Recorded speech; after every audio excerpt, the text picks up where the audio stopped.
Trying to stay strong and fake a smile until I look away. But I've known you too long, it hurts to watch your blue eyes fade to gray.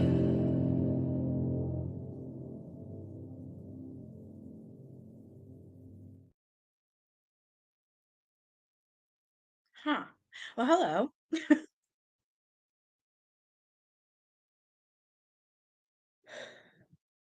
Hey, Triple.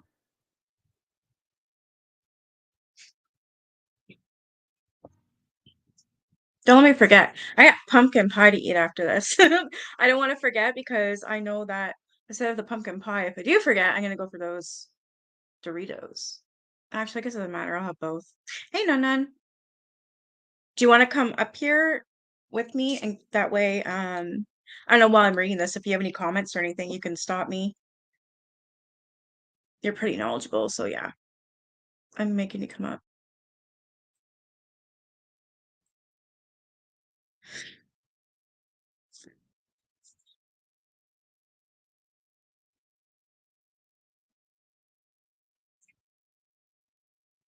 I feel like I'm so far away. I apologize. I still have a cold, so I keep sniffing. I don't remember if I took medicine or not. I think I did. I don't know. I don't know. I don't know why I don't remember. I get in that out of that stage where I'm just like, say Okay. washing dishes, and I'll take my meds, and then I'll be like, I'll forget. It's weird. Hey, Can I steal yeah, I'm your just saying pumpkin that. I pie? don't know. What? Can I steal your pumpkin pie? Can you see it? Can I steal it? No! I'm gonna eat the Aw. whole damn thing. No, I'm joking. I won't eat the whole thing. Well, it's small. Like it's just a small one for me and my son. Hey, T King.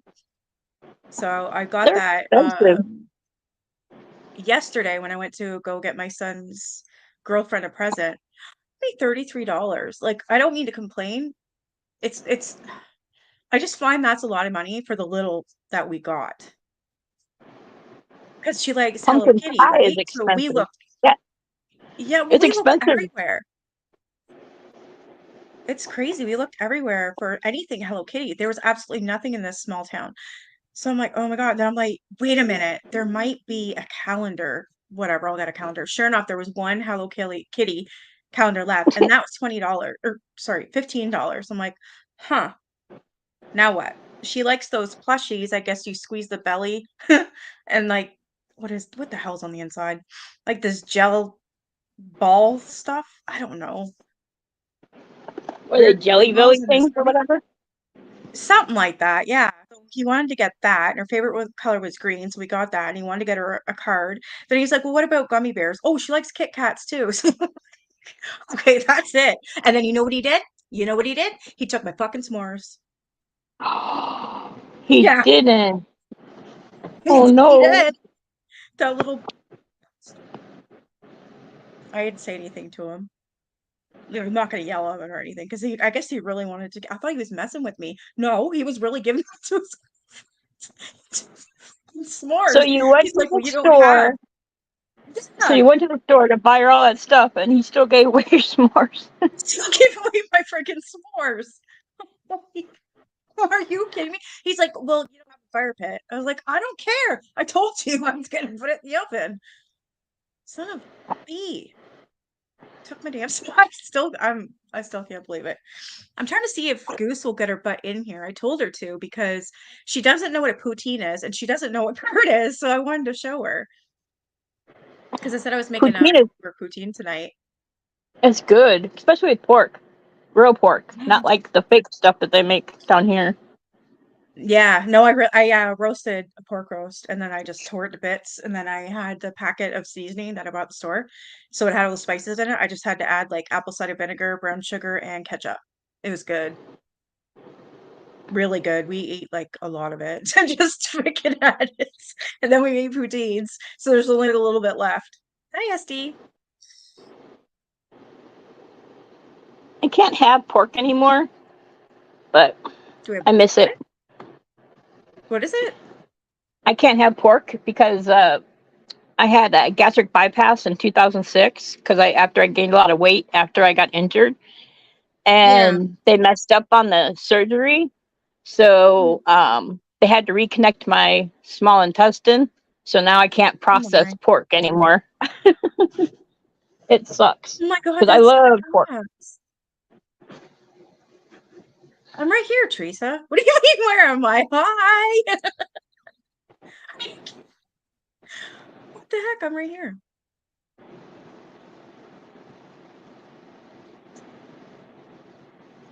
I bet you'd probably make like a prime rib roast or something. Those are really good. And then you could use the same stuff that I did to make a, I don't know, a pulled beef roast. It'd probably be somewhat similar. Oh, your phone was acting stupid. I'm like, hi, I'm here. I wonder if that would work though, But because pork usually it gets real tender, and like yeah, beef is like a little tougher. yeah. The prime rib, though, I think it's the prime rib. I could be wrong, but I'm pretty sure it's the prime rib roast that is the most tender and it just falls apart. Yeah, between that and ribeyes are usually pretty tender too. Yeah, I try it with that. You might not even notice really a difference. Actually, I might even try it. Well, I have a crock Now pot you, in my room, so I could yeah, try that's what it. I used. I had my roast cooking since like 11 this morning, and then we ate at 5. I stay in my room like 24/7, except to go to the doctor. So I have a full size refrigerator, an air fryer, a microwave, and a crock pot, which is kind of cool. Sweet. I don't, this can sound weird, but I don't believe in microwaves. Dumb. You I know think what? they're disgusting. I hate them because like they suck out the nutrients. Like you're zapping them with radiation and all that. I don't know. I Well, do not like my food to be mush. since I got my a crock pot, I don't use a mic. I hardly ever use my microwave anymore, which is kind of funny. But Yeah, I don't I know. I agree. don't, I mine broke, agree. and I'm like, I'm never getting another one. My son I at agree. first The was like, "You're kind microwave of makes it weird." mushy, but it for the Yeah, time when I had when I well before COVID hit, I didn't really have a need because I could go upstairs. But with COVID, I had to be isolated because it was so dangerous for me because they were still going out into the yeah, outside world because the boys had school and then or whatever when they released and I couldn't do that. So I had to make some changes, and it was like microwave food got really old really fast. it does. So Like even when you reheat pizza, say you ordered pizza and then the next day you reheat it in the microwave, it's like meh. Now you put it in the oven and it's like you just bought it again. Yeah. that's the way it is with the air fryer. That's why I like that. Like if I hit to repeat Yes, heat the that. I pizza, want one. that's what I I do. want one so bad. So many people My have been sister telling got me it to get for an air me for fryer. Christmas. Yeah, they're so good. Patty, another friend of the friend of mine and Teresa and Deb's, she has an air fryer and she was posting pictures in our own little Discord group that we have. And oh my God, she's making using the air fryer for everything. Like chicken, french fries, chicken wings, chicken legs, I don't know, hamburgers, you name it. It looked I amazing even too. made chicken pot pie in it once, which was pretty fun. I used to make it upstairs when I would cook upstairs, but Yeah. I had a with the stairs became an issue after a while, and I couldn't do the stairs. So it was like, so I got the air fryer, and I was like, oh, I can just cook it in here. And that's what I did. It worked out good. Sweet. Hey, Country Girl Brenda. Hey, Snoops. You just got an air fryer? It's awesome, apparently, from what I hear. I keep forgetting to get one. And I found one on sale at Canadian Tire, and it was on sale for like 80 bucks. And apparently that's supposed to be good because it was like 200 or something. And I was like, oh, I should have got this, but I really was really hurting for money at the time, so I didn't. Now I think I should be able to get one. If I find one on sale, I'll be okay.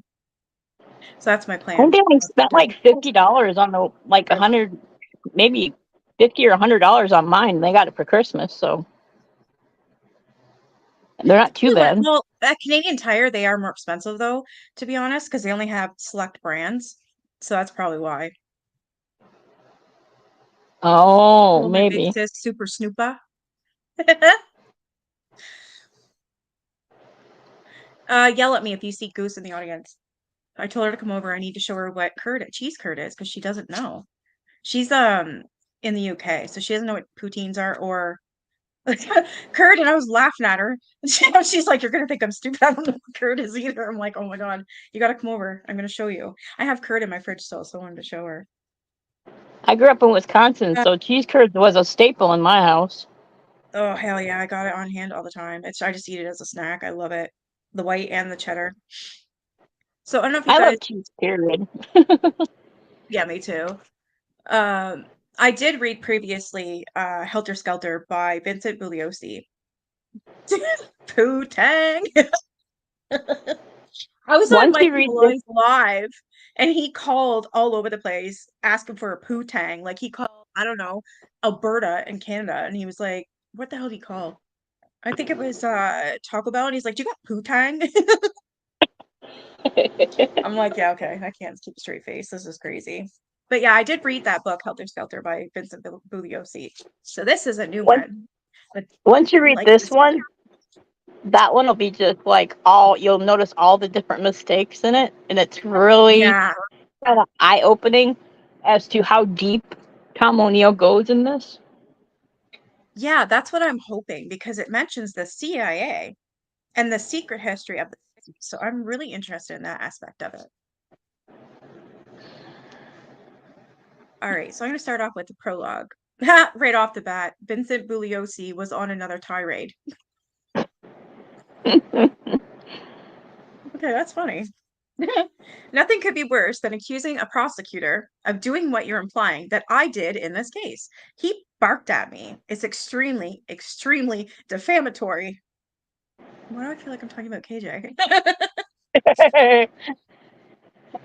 It was a sunny day in February 2006, and we were in the kitchen of his Pasadena home. The place was cozy with floral patterns, overstuffed furniture, and literally a white picket fence out front, all bellying the hostility erupting within its walls.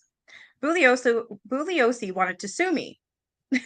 It would be he soon warned, $100 million libel lawsuit and one of the biggest lawsuits ever in the true crime genre. If I refused to soft pedal my reporting on him, I'd be powerless to stop it. I think we should view ourselves as adversaries, he'd tell me later. I had no idea about this. How did I not know that? He never mentioned it in his book that I read. I did not know this. Unless I forgot. He didn't. Vince, I was on first name basis with, as I guess adversaries must be, was a master orator, and this was one of his trademarks. Sorry. Our interview that day dragged on for more than 6 hours, and he did most of the talking, holding forth as expertly as he had when he prosecuted the Charles Manson trial more than 35 years before. 71, that's why I didn't know, because it was 35 years ago, like what he was writing. Okay. 71 and in shirt sleeves. Vince still cut an imposing figure, hectoring me over a formica table strewn with legal pads, notes, tape recorders, pens, and a stack of books, all written by him. Wiry, spry, and his eyes a steely blue. He would sit down only to leap up again and point his finger at my face. Okay. Rifling through the He gets a pages of one little of his hot yellow under the legal pads. collar. Yeah, he gets hot. Oh yeah, I didn't know he was like this. Nobody did. That was the whole problem. Nobody had. If you once we get into it a little further, you'll understand some of the things that are discovered about Bugliosi. Yeah. And he should have never, ever probably prosecuted this case after everything that comes out. But I won't spoil it. Well, one of the from his book I read that one of the prosecutors, was it the prosecutor? Uh no, it was a cop, a witness, I believe. Mm-hmm. And they were murdered. Yeah, that's what it was, right? It was a cop that was a witness and they Randy or Rusty or Well, one of Manson's lawyers originally was murdered. maybe that's what I'm talking about. Yeah, I think that's one. I think that's the one you're talking about. Before he got the lawyer that ended up throughout the trial, there was one that they had appointed or hired or whatever, and he was found like murdered and Don't think they really investigated. I can't remember if they did or not, but it didn't get opened up Not until like really. later. Yeah, they assumed it was Manson's team, but they couldn't really prove it, Prove I it, yeah. guess. Yeah, Yep. which is weird because it was obvious who it was. But But there was by that another time witness they had too. the whole they had the whole nation convinced that anything Manson said was done. Like they had the whole world convinced that he could make a command from prison and someone would go out and commit a murder. But I mean, I'm not saying he was a That's good what. guy because he wasn't by any means, but it's Yeah. just it was amazing how they spun it. And it's kind of like reminds me of today how the news like only reports on things that they think are want to push the agenda, and then they don't Mm, tell the other stuff. You know? yeah, you're right. They did, I guess. Charlie wanted another person killed. Hey, Brenda Pause. And he ended up having a burger poisoned. Yep. And Barbara Hoyt was the one. Yeah, she almost died from that. So she became a witness and she had to go into witness protection.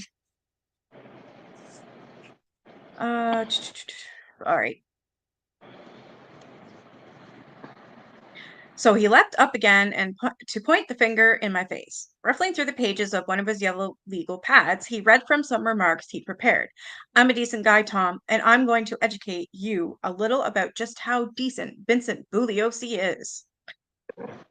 And so he did, reciting a written opening statement that lasted for 45 minutes. He insisted on beginning this way. He dragooned his wife, Gail, into serving a witness for the proceedings, just in case I tried to misrepresent him. Essentially, he turned his kitchen into a courtroom, and in a courtroom, he was in his element. Bugliosi had made his name with the Manson trial, captivating the nation with stories of murderous hippies, brainwashing, race wars, and acid trips gone awry. Vince was sure to remind me early and often that he'd written 3 best-selling books, including Helter Skelter. This account of the Manson's murders and their aftermath, which became the most popular true crime book ever. If he seemed a little keyed up that day, well, so was I. My task was to press him on some of his conduct in the Manson trial. There are big holes in Helter Skelter, contradictions, omissions, discrepancies with police reports. The book amounts to an official narrative that few have ever thought to question. But I found troves of documents, many of them unexamined for decades and never before reported on.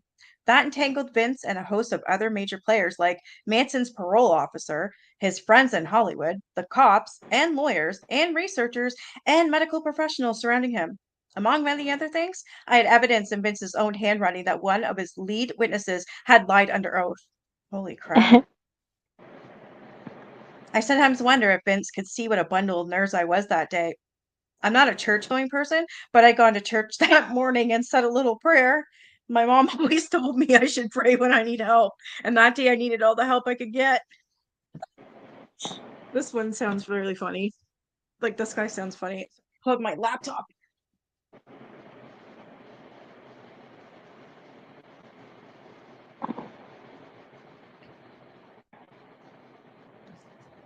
Here, and I can see the screen.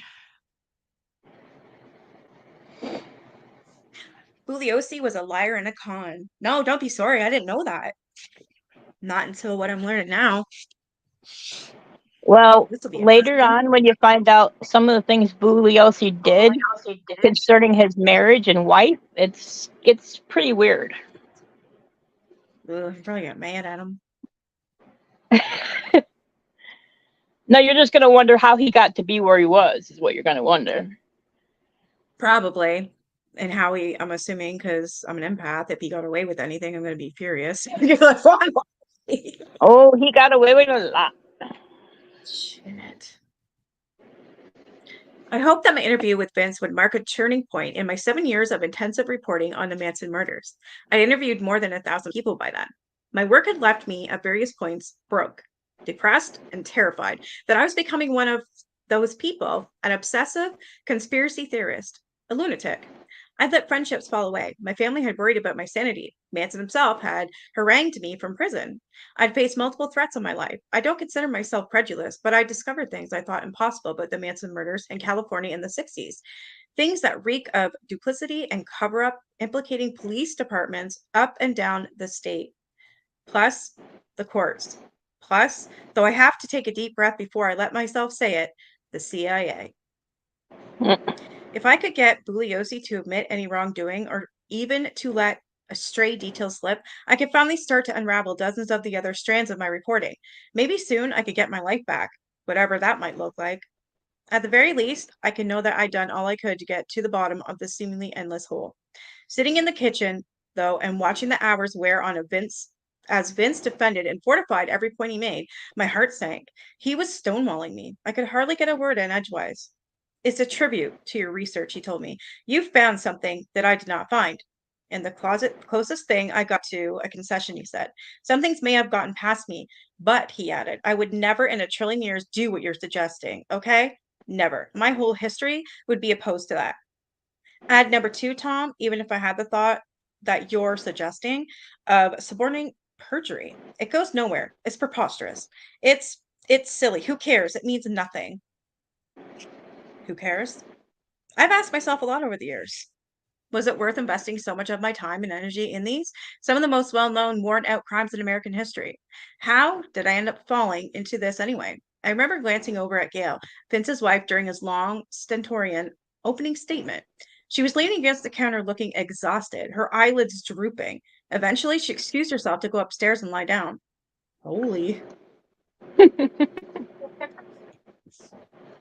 Bad His when your wife fails. self-aggrandized. Yeah, like, whoa. That's who he was. Thank you, Brenda Paz. Rusty was one of the bailiffs during the Manson trial. Thank you. Because I'm like, I know there's a Rusty. He was in harm's way, wasn't he? Wasn't he threatened too? And he was one of the ones that when the Manson family went after, and he actually did come up murdered. Or am I wrong? I'm probably wrong. I know it was a Rusty though.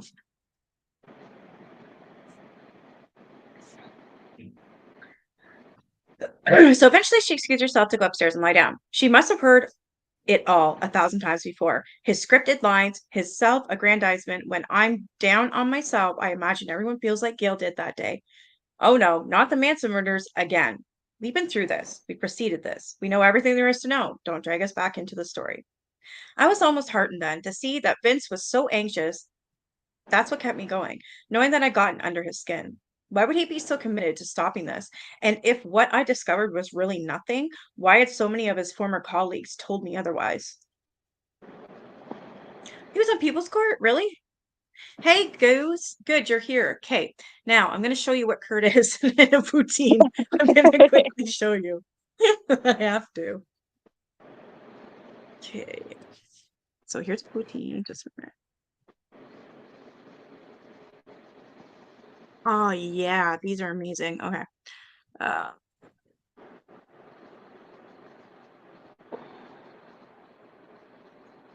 Do you guys eat yours over fries?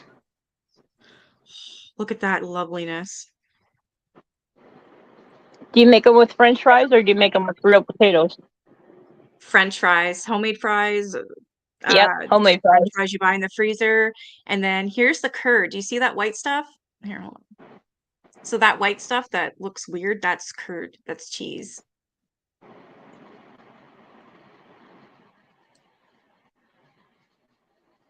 What is that? What the hell's a la poutine? Oh, never mind. It's the same thing, but it's in French. Duh. Pasta poutine? Why is this in fucking French? Did I do? Why is this all in French? Like, it's literally all in French. Did you change your Did settings it? to French or something? I think I did. Okay, that's English. This is all French. Huh. Maybe because it started in I don't know, where did this start? France or was it Quebec? I can't remember now. No, it would have been not France, it would have been Quebec, right? I thought it was Quebec, but don't quote Yeah. me on it. I just ate it. I just liked it. Oh, I love it. So this would be from a chip wagon. The home cut fries, the homemade gravy, and the curd cheese on top. It's some good stuff. I really, really enjoyed my supper tonight. That's how my mom made it with the Sounds good. homemade fries. It's good. It's really, really, really, really, really, really, really, really good. Hi, OAH. But you got to tell her the right way to put the order, because if they get the order between the gravy and the cheese and everything wrong, it's a mush. So Yeah, make that's true. With curd though, it's harder to melt. So normally what you do is you have your fries, then you put your gravy, and then you put your cheese. But like if you order from a chip chuck, it comes in a container, so there's a lid on it, so that helps the cheese melt. Now, if you make it at home, you put the cheese over the fries and then the gravy. You're welcome. Actually, here, give me a second. I have curd on hand, orange curd. I'm going to show you. And then I'm probably going to eat one because they're amazing.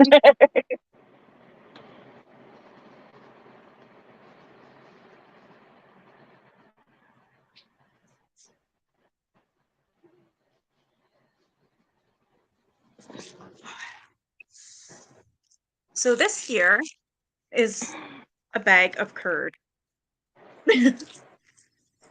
Cheddar cheese curds. And this is what they look like.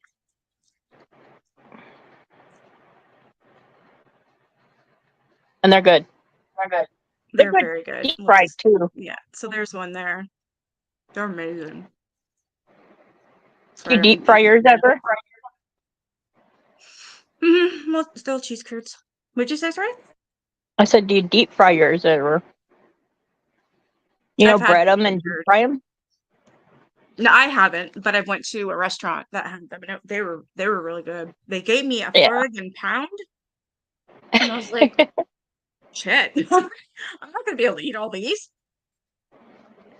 They don't look like a shrimp. It's here. It's cheese, but I think it's like when you're what is it? When you're making cheese, it's the top layer of it that curdles. I don't Yeah. know. Have you I ever seen like when they separate milk and That's they it. have the milk and they skim the top? That's what that's from. Here, I'm gonna say what's cheese curd, and I can read it to you or show you.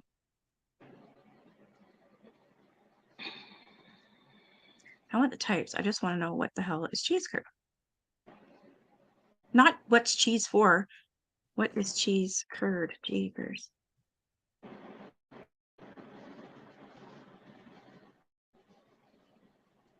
Oh, they're all deep fried. Heck yeah.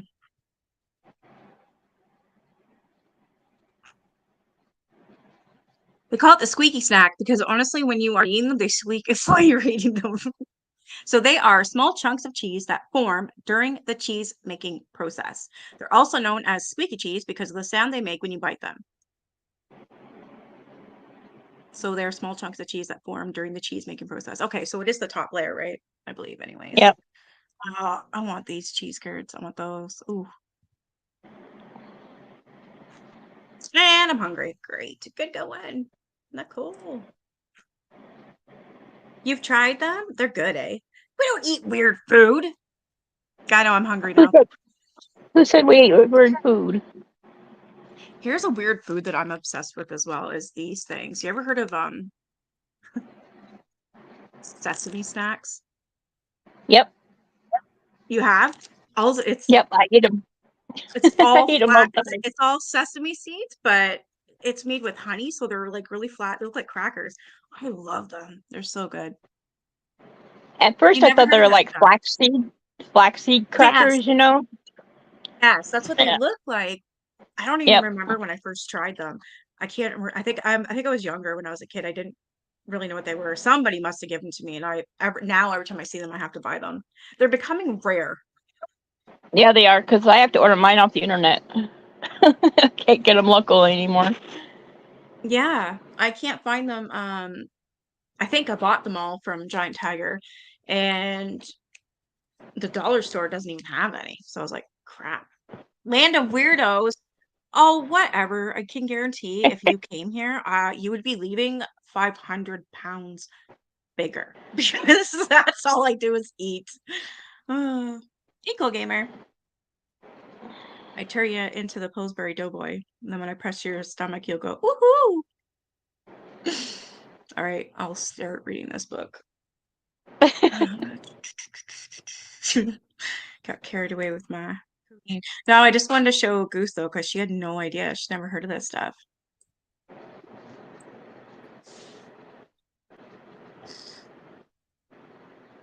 But the way you put it together is the key to it, though. Yeah, Otherwise, it gets all soggy. yeah. You're already too damn. Well, I'll have to start rolling you to you live there, Nikki, so you fit in just fine. Oh, I'm sure I could send you guys food. And it would be just as it was as I just ordered it. But then again, I want like Goose's food. I want to try Yorkshire pudding so bad. I want to try beef Wellington. I want to try a bunch of things I've never tried. I want to go eat at Gordon Ramsay's house is what I want to do. Go to Hell's my Kitchen. nephew, my nephew was just over in the UK for a semester for his school studies, and he said that he had beef Wellington. He's like, "You gotta learn how to make that." I'm like, "Dude, there's no way I could touch. I'm not even gonna try." I'm like, "I've seen it on Gordon Ramsay. I ain't doing it." I'm like, "It wouldn't look anything like that." I know, I think the same too, but I just go for it. Nikki's mom's home. My mom did not like different foods, so I grew up on a very bland, boring diet. Beef Wellington is delicious. I want to try that. And Yorkshire pudding because it just looks amazing. Okay, I'm gonna I write got a this down. stupid question real quick. What's the Go difference ahead. between the black pudding and Yorkshire pudding? Yorkshire pudding is bread and gravy, where black pudding is well, blood from a cow, isn't it? Yeah, black pudding is actually blood, is it not, or am I wrong? Yeah, because I like making my own English breakfast. So I'll make my eggs and then I have bacon. I do not have black pudding. But I'll put a can of beans in there, the tomato beans. The beans and tomato sauce, that's where I learned it. I think it was from Gordon Ramsay, yeah. But that blood I learned how pudding, to make Goose, can you tell me what that is? Pudding? I Or learned black how pudding? to make Yeah, black hollandaise pudding is sauce. beef blood.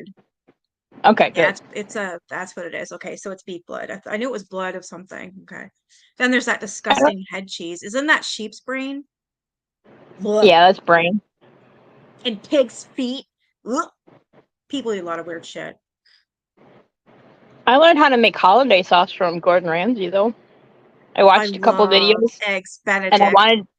I wanted to do eggs Benedict and I was like, okay, so I watched it. It turned out pretty good. Yeah, it is good. I love eggs Benny. Well, the first time I ever I had would eggs love it. Benedict was Anything in a to do with feet? hotel. Hell no. Anything to do with feet is bad enough. But pig's feet and eating pickled pig's feet, there's something wrong with people.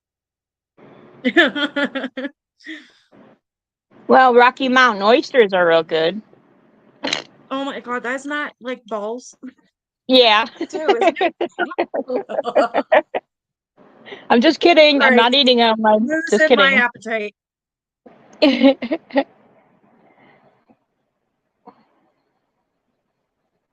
Um, Black pudding, that is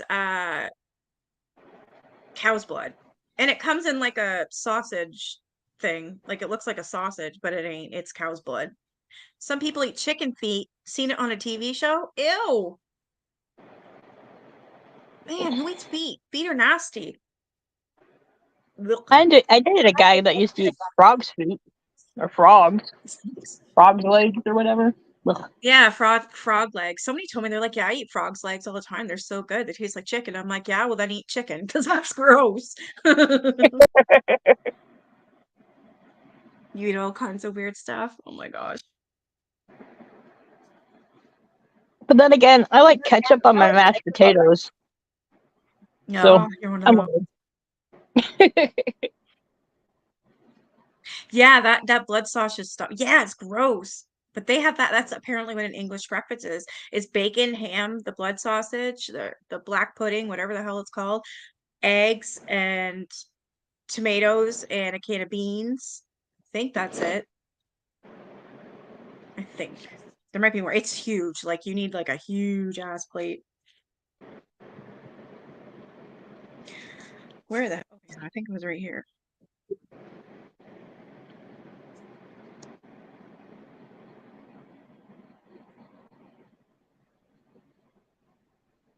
Um, I was almost heartened then to see that Vince was so anxious. That's what kept me going, knowing that I'd gotten under his skin. Why would he be so committed to stopping this? And what I discovered was really nothing. And why had so many of his former colleagues told me otherwise? Another one of my sources had tipped off Vince about my reporting, giving him the ludicrous idea that I believed he'd framed Manson. I'm gonna let this guy. Reading that Vincent Bugliosi Helter Skelter book was so boring. I could not wait to get through it. You can ask Teresa. Um, yeah, Teresa was there for that. I'm pretty sure Deb was too. I couldn't wait to get through it. One of the worst books I ever read in my life. There was like the ending was good. That was about it. It was too stiff, is what I thought. It was I didn't want to read court proceedings. I wanted to know what actually happened. Like it told you that, but it wasn't all about, it was more about Manson. You know what I mean? It was like this guy was obsessed with Manson. I This didn't like book it. has a lot of levity in it. I think it has, well, you could tell by the beginning of the book the way he phrases things. Well, yeah, I like his attitude. I like the funniness of it. He's already piqued my interest and I'm going to continue reading. Not because I have to, but like I actually want to. Whereas the other book, you were there too, Benina. Yeah, I didn't like there's only certain parts of it that I found interesting.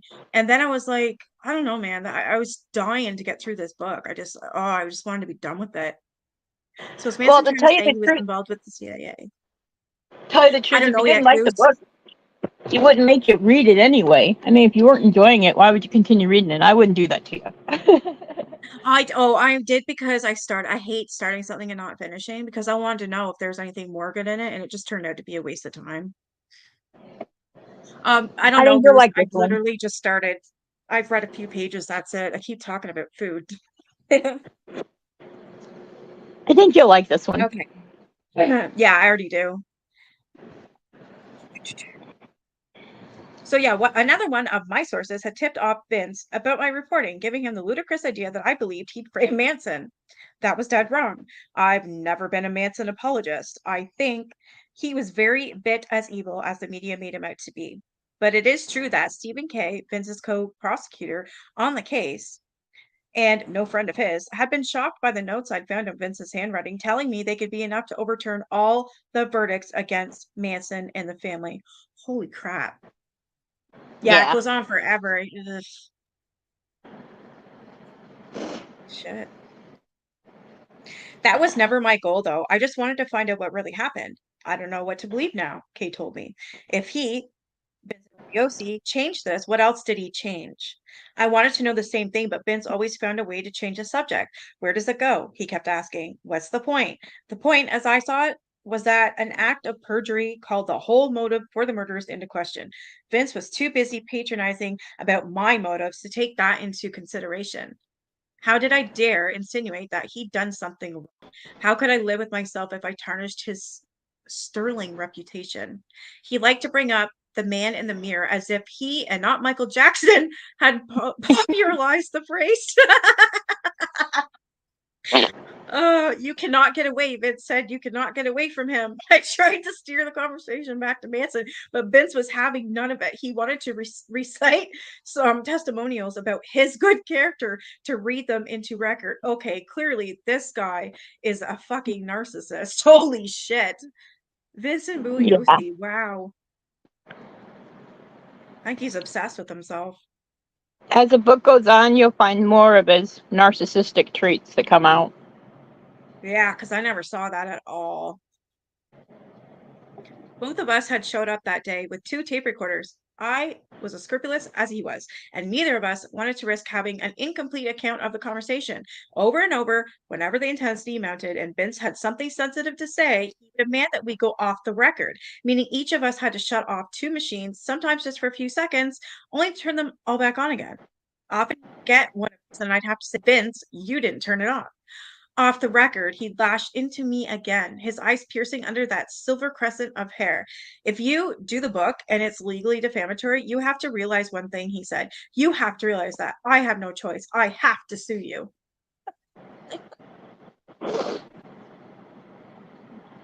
Huh? Kind of think everybody has a choice, don't they? Oh shit. I'm having a brain fart. Is Allison coming on today? It's No, not today. You mean my source, Allison? Is that who you're talking about, Lindsay?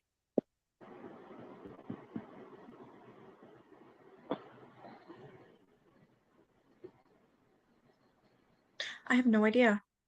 That's the only thing I can think of.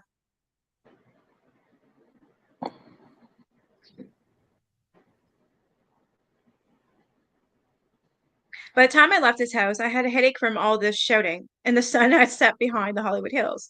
Gail had never bothered to come downstairs again. Outside, before I got to my car, Vince grabbed my arm and reminded me that a blurb from him could boost the sales of my book, and he'd be happy to offer one, provided the manuscript passed muster with him.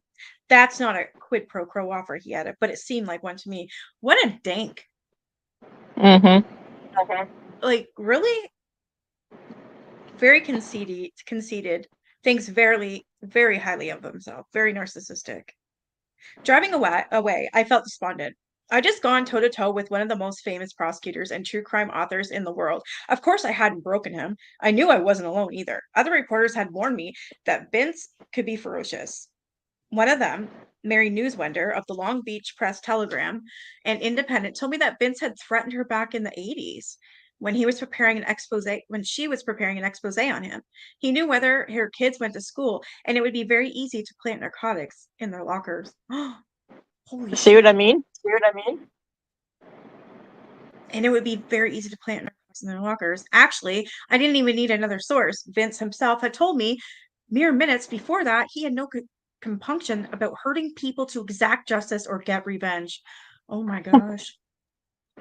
As it turned out, my reprieve was short lived. I arrived at my home in Venice Beach to find that he'd already left me a message, wanting to talk about a couple of follow up things. I called him back and we talked for another few hours. The next day, we had another phone call, then another, then another. When he saw that I wouldn't back down, Vince only grew more exasperated. If you vaguely implied to your readers that I somehow concealed evidence from the Manson jury, he told me on the phone, whether you believe it or not, the only thing you're going to be accomplishing is jeopardizing your financial future and that of your publisher. Demanding an apology, he assured me that I was treading in dangerous water. It was possible the next time we see each other, I'll be cross examining you on the witness stand. Holy crap. If that isn't a threat, I don't know what is. What a piece of work. Fortunately, Makes you that never wonder, don't happened. it? The next what, sorry? I said it makes you wonder now, huh? Yeah, I have lots of questions about why he kept certain witnesses, why he wouldn't get rid of certain witnesses, why he bribed them. Yeah, I've got like there's some shit I already had questions about, but man. Fortunately, that never happened. The next time I saw Vince, it was June 2011. He was striding past me in an auditorium at the Santa Monica Library where he was giving a talk. He noticed me, his adversary, in the crowd and paused as he made his way forward. Are you Tom O'Neill? Yes. Hi, Vince. Why are you so happy? I must have been smiling out of nervousness. I'm happy to see you, I said. Studying me a bit, he asked, did you do something to your hair? No. It looks different. He kept walking, and that was it. We never spoke again. Vince died in 2015. Sometimes I wish he were alive to read what follows, even if he tried to sue me over it. I feel foolish for having expected to get firm answers from him. I replay the scenario in my head, figuring out where I could have caught him in a lie, where I should have pressed him harder, how I might have parried his counterattacks. I really thought that with normal enough intensity that I could get the truth under all of this. Now, most of the people who had the full story, including Manson himself, have died, and the questions I had then have continued to consume me for almost 20 years. But I'm certain of one thing: much of what we accept as fact is fiction. Wow. Mm-hmm. So that was just the prologue. Now we're on chapter 1, and this is entitled The Crime of the Century. 2 decades overdue. My life took a sharp left-hand turn on March 21st, 1999, the day after my 40th birthday, the day all this started. I was in bed with a hangover. I really like this guy. In bed with a hangover, as I'd been after countless birthdays before, and I felt an acute burst of self-loathing. I was a freelance journalist who hadn't worked in 4 months. I'd fallen into journalism almost by accident. For years, I'd driven a horse and carriage on the night shift at Central Park, and over time, my unsolicited submissions to magazines like New York had led to bigger and better assignments. While I was happy now to be living in Venice Beach and making a living as a writer, I missed New York. And mine was still a precarious existence. My friends had obligations, they started families, they worked long hours in busy offices, they led full lives. Even though my youth was behind me, I was so untethered that I could sleep into the afternoon. Actually, I couldn't afford to do much else at that point. I felt like a mess. When the phone rang, I had to make a real effort just to pick it up. It was Leslie Van Berskert, my former editor from Us Magazine. Oh, cool. He worked for Us Magazine. Mm-hmm. Now at Premiere with an assignment.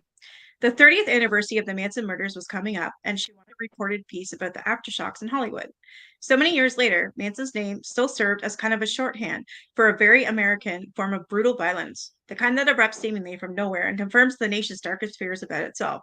The crime still held great sway over the public imagination, my editor said. What was it that made Manson so special?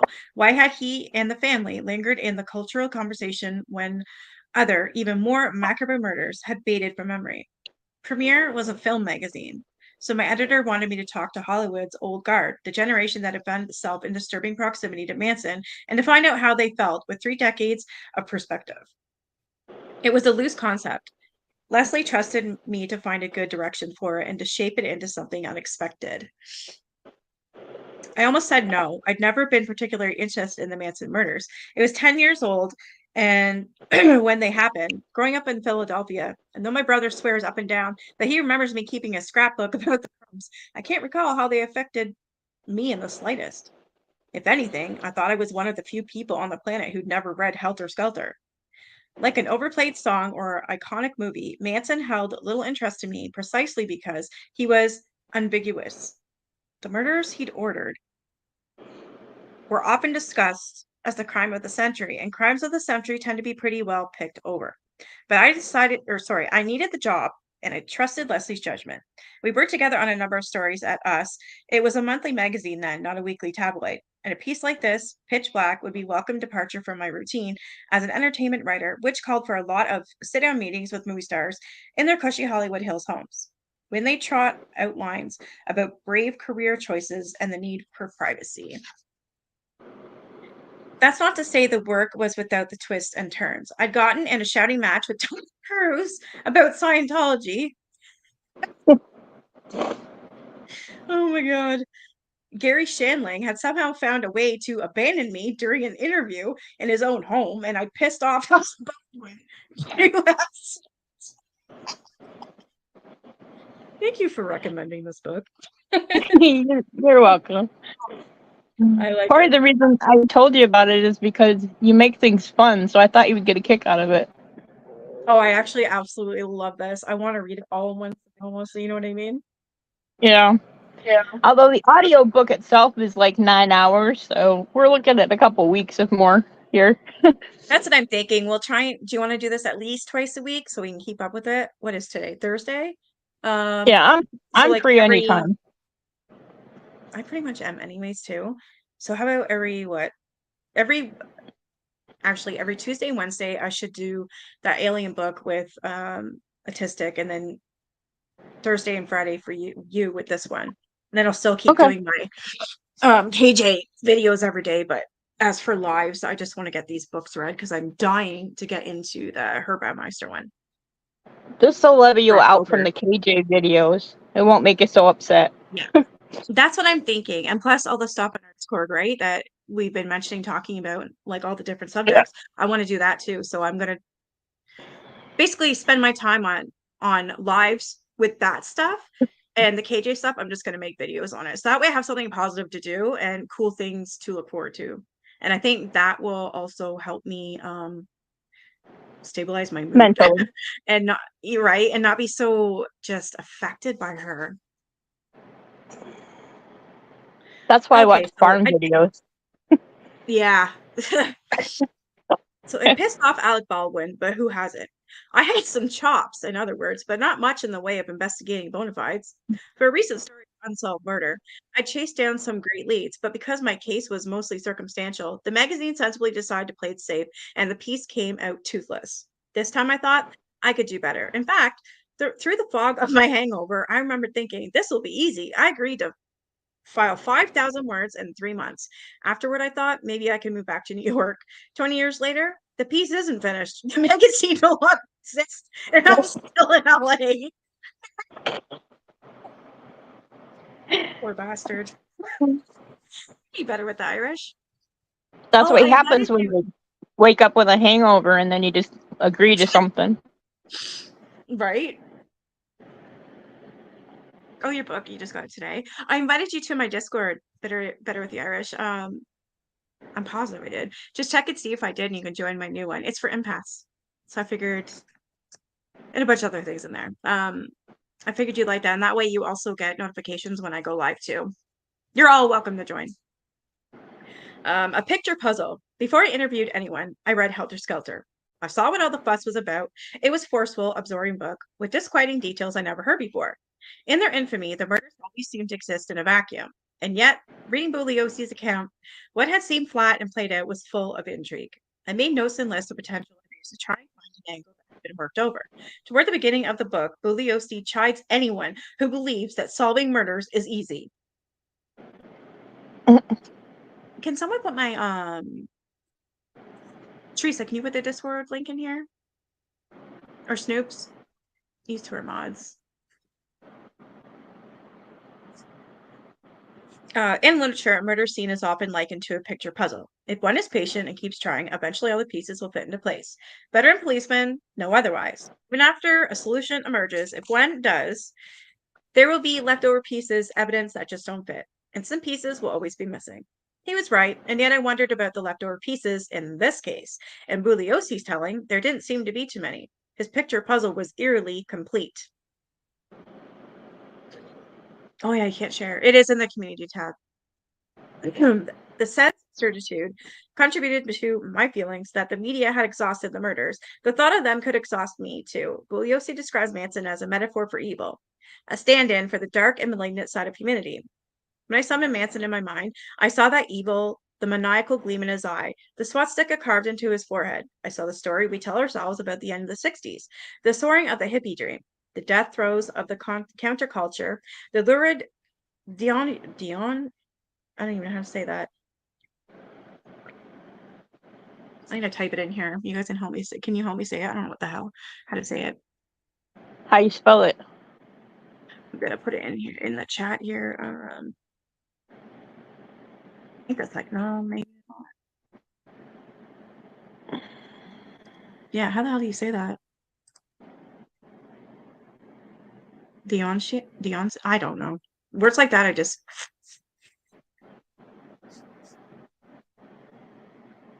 Deb, you're smart.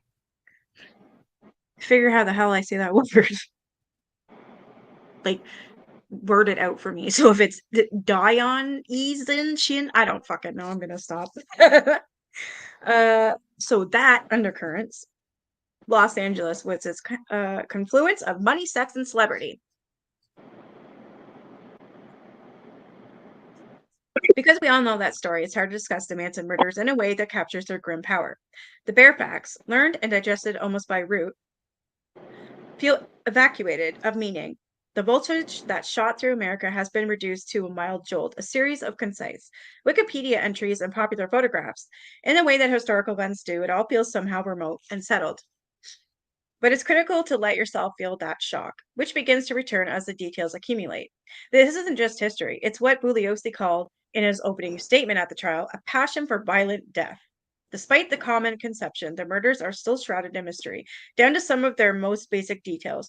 There are at least 4 versions of what happened, each with its own account of who stabbed whom, with which knives, who said what, who was standing where. Statements have been exaggerated, recanted, or modified.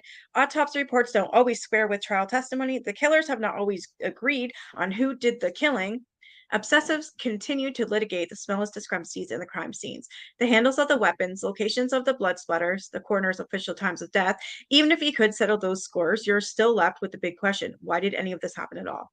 He is right, though, with all these questions. It's Dion Dionysian. Ison. It's Dionysian. Dionysian. Yes. Dionysian. Yep. I thought Wywood wasn't there. I think I'd remember Dionysian.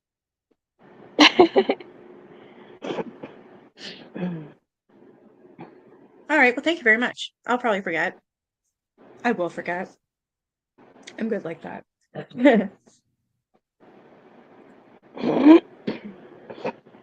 Something to shock the world. August 8th, 1969. The front page of that morning's Los Angeles Times described an ordinary day in the city. Central Receiving Hospital had failed to save the life of a wounded policeman. The legislator had passed a new budget for schools, and scientists were optimistic that Mars' South Polar Cap could be hospitable to alien life.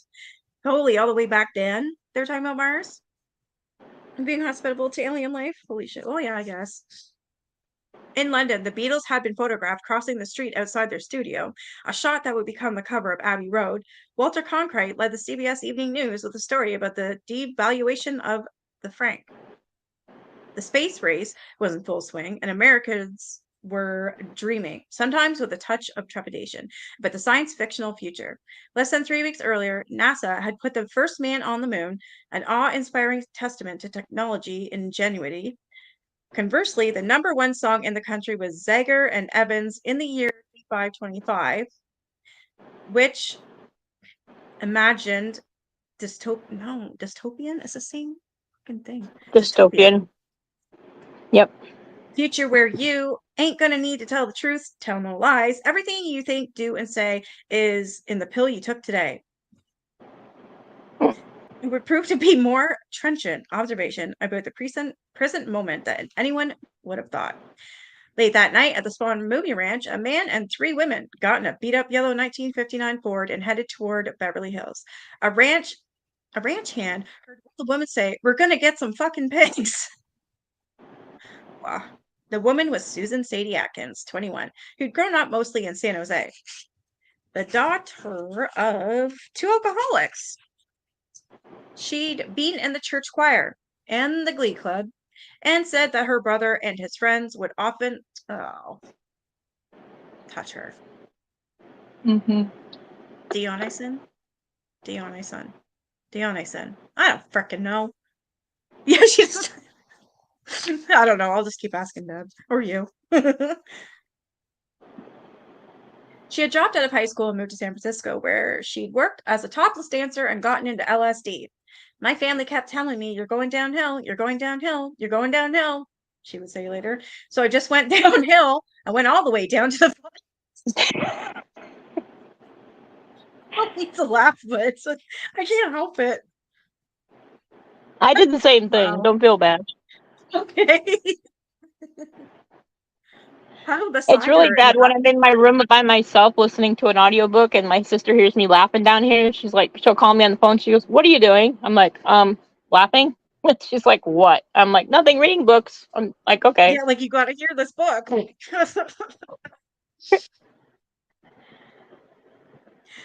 I think she just wants to check Beside to her. make sure I haven't lost my mind. Yeah. My son keeps peeking his head out every time I laugh. He's in his room with the door closed and he's got the TV up so he can't hear me. But I guess I'm laughing loud. Huddled beside her in the back of the car, they'd torn out the seats to accommodate more food from the dumpster dives they'd often went to on Patricia Katie Kremwinkle. Huh? They torn out the seats to accommodate more food from the dumpster dives they often went on. It was Patricia Katie Kremwinkle, 21, from Inglewood. Kremwinkle was developed a hormone problem as a kid, leading her to overeat and fear that she was ugly and unwanted. What kind of hormone problem as a kid leading her to overeat and fear that she was ugly? What is that? I didn't know what that was either. I don't know what the hell that is. They're not saying I what think it's called I'm if thinking it's it was even what her defined. self-reporting was at the time, like what she said about herself, because I couldn't find anything on it Yeah. either. No.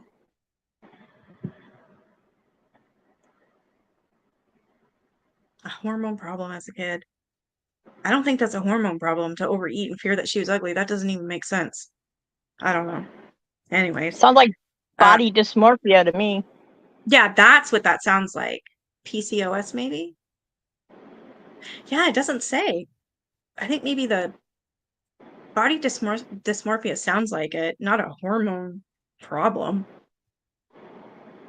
Hmm.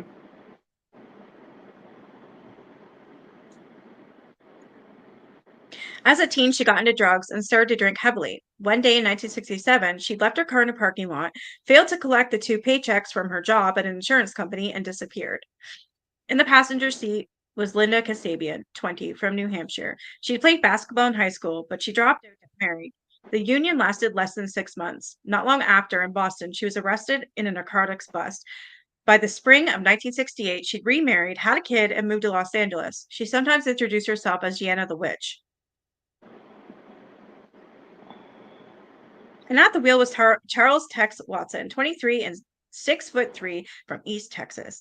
Watson had been a Boy Scout and the captain of his high school football team. He sometimes helped his dad, who ran a gas station and a grocery store. At North Texas State University, he joined a fraternity and started getting stoned. and started getting stoned. Soon he dropped out, moved to California, and got a job as a wig salesman. Okay. One day, he'd pick up a hitchhiker who turned out to be Dennis Wilson of the Beach Boys, a chance occurrence that changed both of their lives forever. That night, in the Ford, all four were dressed in black from head to toe. None of them had a history of violence. They were part of a hippie commune that called itself the Family, living in isolation at the Spawn Ranch, whose mountains, 500 acres, and film sets had once provided dramatic backdrops for Western-themed movies and TV shows. The family had assembled a new age bricolage, I don't even know, environmentalism, anti-establishment, politics, free love, and apocalyptic Christianity, rounded out with a vehement rejection of conventional morality. That's a mouthful. It's called ghrelin, the hormone that makes you hungry. And PCOS does it too. Okay, I wish you would have said that, but thank you. I don't think he would have known that when he was doing this. Yeah. I don't know, but so because of that, you're always hungry and it makes you overeat. So that's why with this hormone, she also feels she's ugly. Overproduction makes you overeat. Wow.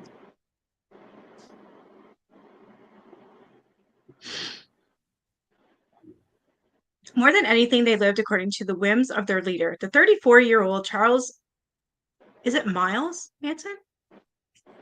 Yeah, it has to be right. Not because it wouldn't be Mills. Miles. Miles. Yeah. Who would command them to take their trip that night?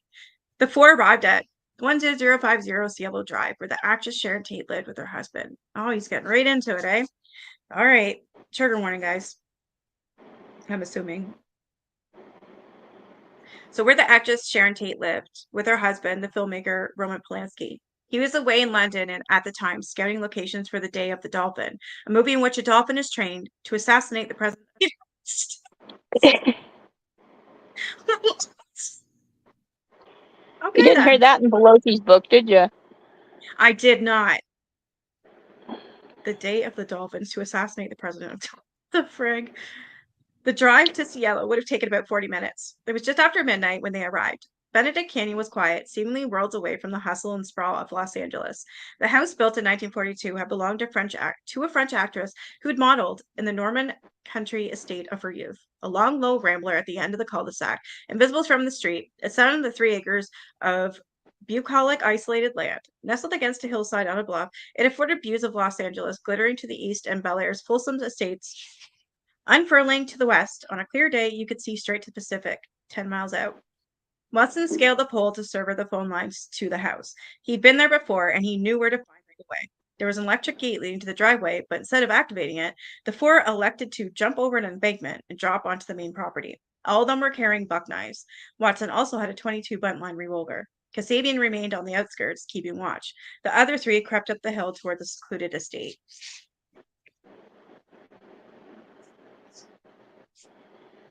At the top of the driveway, they found Stephen Parent, an 18-year-old who'd been visiting the caretaker in the guest house to sell him a clock radio. He was sitting in his dad's white Rambler, having already rolled his window down to activate the gate control. Watson approached the driver's side and pointed the revolver at his face. Please don't hurt me. I won't say anything. Parent screamed, raising his arm to protect himself. Watson slashed his left hand with the knife, slicing through the strap of his wristwatch. Then he shot Parent 4 times in his arm, in his left cheek, and twice in the chest. Parent died instantly, his blood beginning to pool in the car. That was a sad one, too. He was only Really 18. bad. Yeah, for the age and his parents, I was just, yeah, they were devastated. I mean, they all were, but I don't know. This one really hit me for some reason. 4 shots rang out through the Benedict Canyon, but no one in the house at 10050 Cielo seemed to hear them. It was a rustic home of stone and wood, its clapboard siding often described in the many newspaper stories soon to follow as tomato red. Beside the long front porch, a winding flagstone path led past a wishing well with stone doves and squirrels perched on its lip. There was a pool in the back and a modest guest house. The yard had low hedges, immense pines, and welcoming beds of daisies and marigolds. A white Dutch door opened into the living room, where a stone fireplace, beamed ceilings, and a loft with a redwood ladder provided a warm ambience. Finding no open windows or doors, Watson cut a long horizontal slit in a window screen outside the dining room and gained entry to the house. He went to the front door to let Atkins and Krenwinkel in. In the living room, the 3 killers came across Wojciech Frykowski, 32-year-old Polish and inspiring filmmaker, asleep on the couch with American flag draped over it. Frykowski was coming off a 10-day mescaline trip at the time. Having survived the brutal Second World War in Poland, he had gone on to lead an aimless life in America, and friends thought there was something brooding and disturbed about him. He was part of a generation of Poles who'd been put on a crooked orbit. Now, rubbing his eyes to make out the figures clad in black and standing over him, Frykowski stretched his arms and apparently, mistaking them for friends, asked, "What time is it?" Watson trained his gun at Frykowski and said, "Be quiet, don't move or you're dead." Frykowski stiffened, the gravity of the situation beginning to seize him. "Who are you?" he asked. "What are you doing here?" "I'm the devil, and I'm here to do the devil's business," Watson replied, kicking Frykowski in the head. That part he didn't get wrong. In the linen closet, Atkins found a towel and used it to bind Frykowski's hands as best she could. Then, on Watson's instructions, she cased the house looking for others. She came to a bedroom, the door ajar, where she saw a woman reclining on a bed, reading. Abigail Folger, 5, the heiress to a coffee fortune. She'd been staying at the house with Frykowski, her boyfriend, since April. Now she glanced up from her book, smiled, waved at Atkins, who responded in kind and continued down the hall. I remember reading about that too, and I was like, what? You don't even know who the hell it is. She peered into a second bedroom, where a man sat on the edge of a bed, talking to a pregnant woman who lay there in lingerie. The man, Jay Sebring, 35, was a hairstylist. His shop in Beverly Hills attracted a wealthy, famous clientele. He'd been the first one to cut hair in a private room, as opposed to a barber shop. He'd served in the Navy during the Korean War. An intensely secretive man, he was rumored to allow only 5 people to keep his phone number. On the bed with him was his ex-girlfriend, Sharon Tate, then 26 and 8 months pregnant with her first child. She'd recently filmed her biggest role to date in The 13 Chairs, and her manager had promised she'd be a star someday. Born in Dallas, Tate was the daughter of an army officer, and he grew up in cities scattered across the globe. Her beauty was such that she'd apparently stopped traffic, literally, on her first visit to New York. She'd been a homecoming queen and a prom queen. Even at 6 months old, she'd won a Miss Tiny Tot contest in Texas. She was gorgeous. She is absolutely beautiful. Her sister's just as pretty. Yeah, I heard that. I think I've only seen one photo. I know like exactly what Sharon looks like. She's just wow, like gorgeous. Doesn't need makeup. Beautiful. No, no makeup.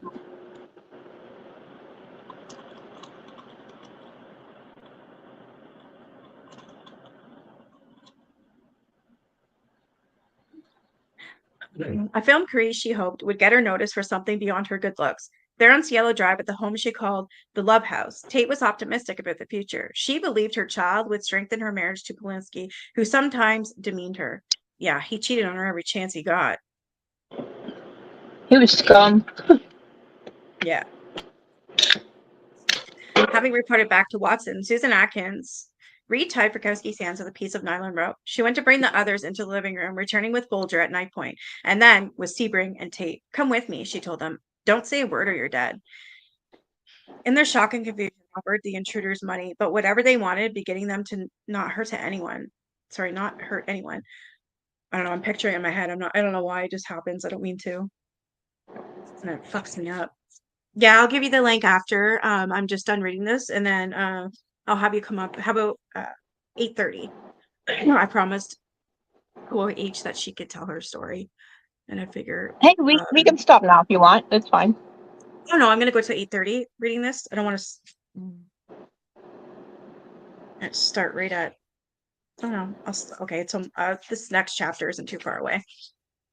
Okay. Oh, I can give you the. I'll give you the link now. Just don't jump up yet, unless you want to come up and meet yourself. I can hop off. No, no, stay.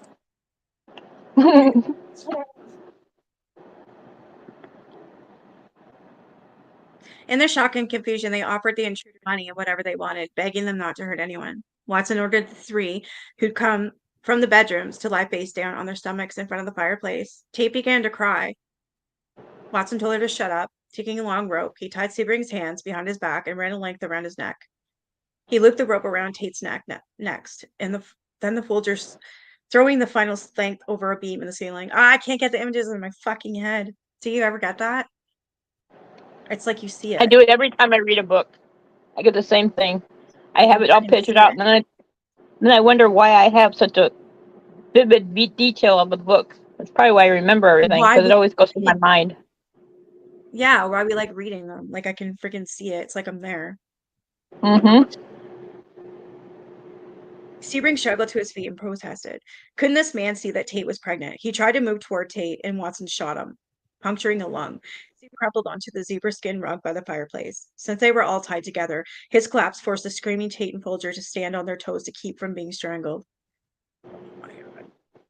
Watson dropped to his knees and began to stab the hairstylist incessantly. Standing up again, he kicked Sebring in the head. Then he told Carmichael to turn off all the lights. Tate asked, "What are you going to do with us? You are all going to die," Tex said. Frykowski had managed to free his hands. He lurched toward Atkins, attempting to disarm her, but she forced her knife into his leg, stabbing him constantly as they rolled across the living room floor, a tangle of limbs glinting with steel. He pulled her long hair. His blood was spraying everywhere. Trigger warning, big time.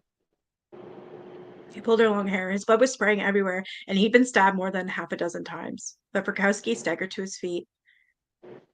Atkins had lost me, so he made a run for the front door. And with Atkins still pummeling him, got as far as the lawn. Watson halted him with 2 bullets and then tackled him to the ground, pounding the butt of his gun against the back of his head again and again, with such force that the right grip shattered and Frykowski's skull cracked. Oh my god. Just even reading it again. Wow. Inside, Tate was His sobbing. just his description's a lot different than Belugi or Belowski's or whatever his name is. Yeah, he didn't. He was more.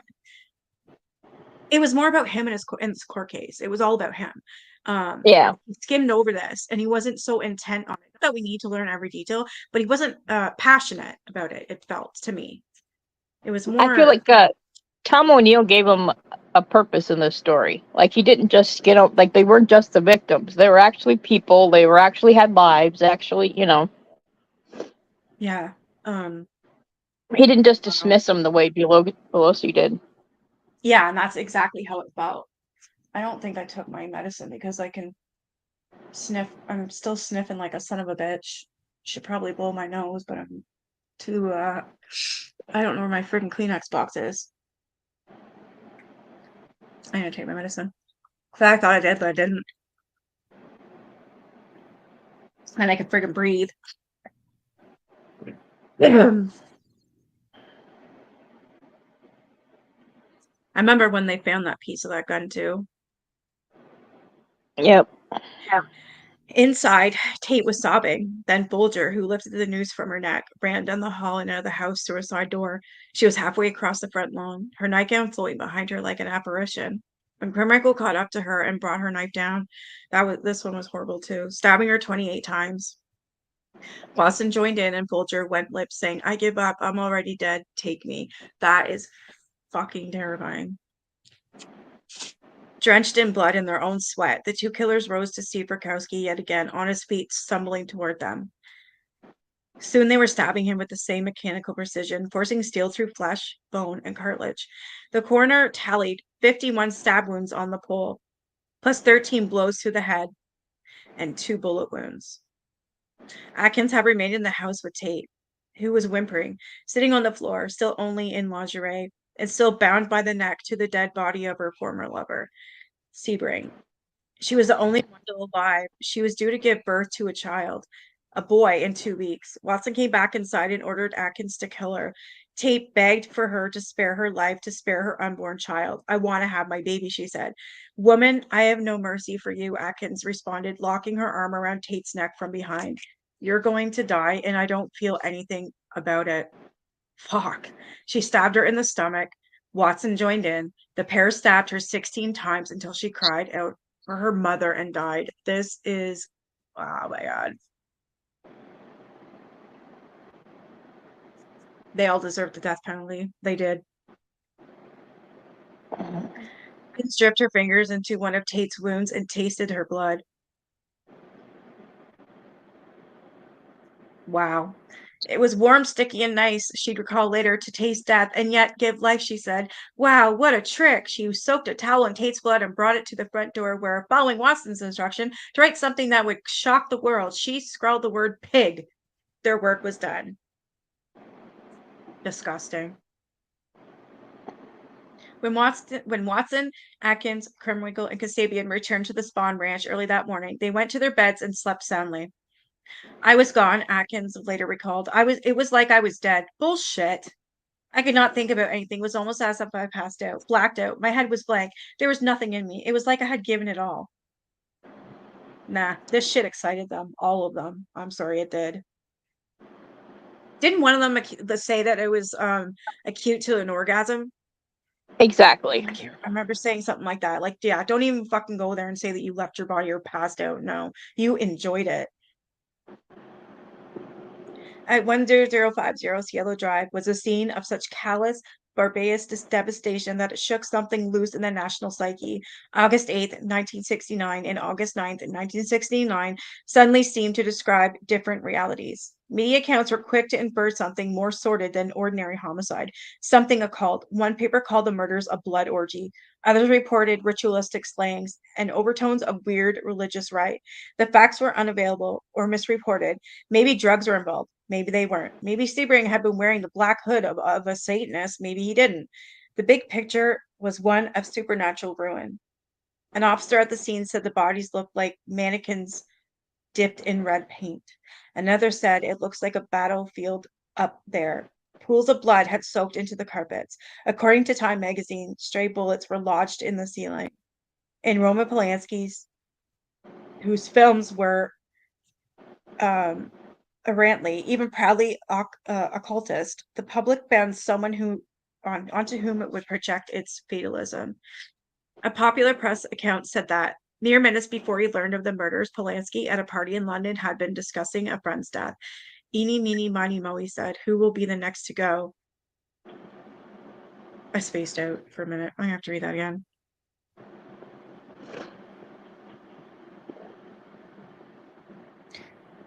In Roman Polanski, whose films were even proudly occultist, the public banned someone onto whom it could project its fatalism. A popular press account said that mere minutes before he learned of the murders, Polanski at a party in London had been discussing a friend's death. Eeny, meeny, miny, mo, he said, who will be the next to go? With that, the phone rang and he was summoned to hear that his wife and friends had been murdered. Who the fuck talks like that? Eeny, meeny, miny, mo? Oh my God, I Yeah, didn't know that. Polanski is weird in himself. I mean, he's what, a fugitive from the law as it is right now still? Yeah, he is.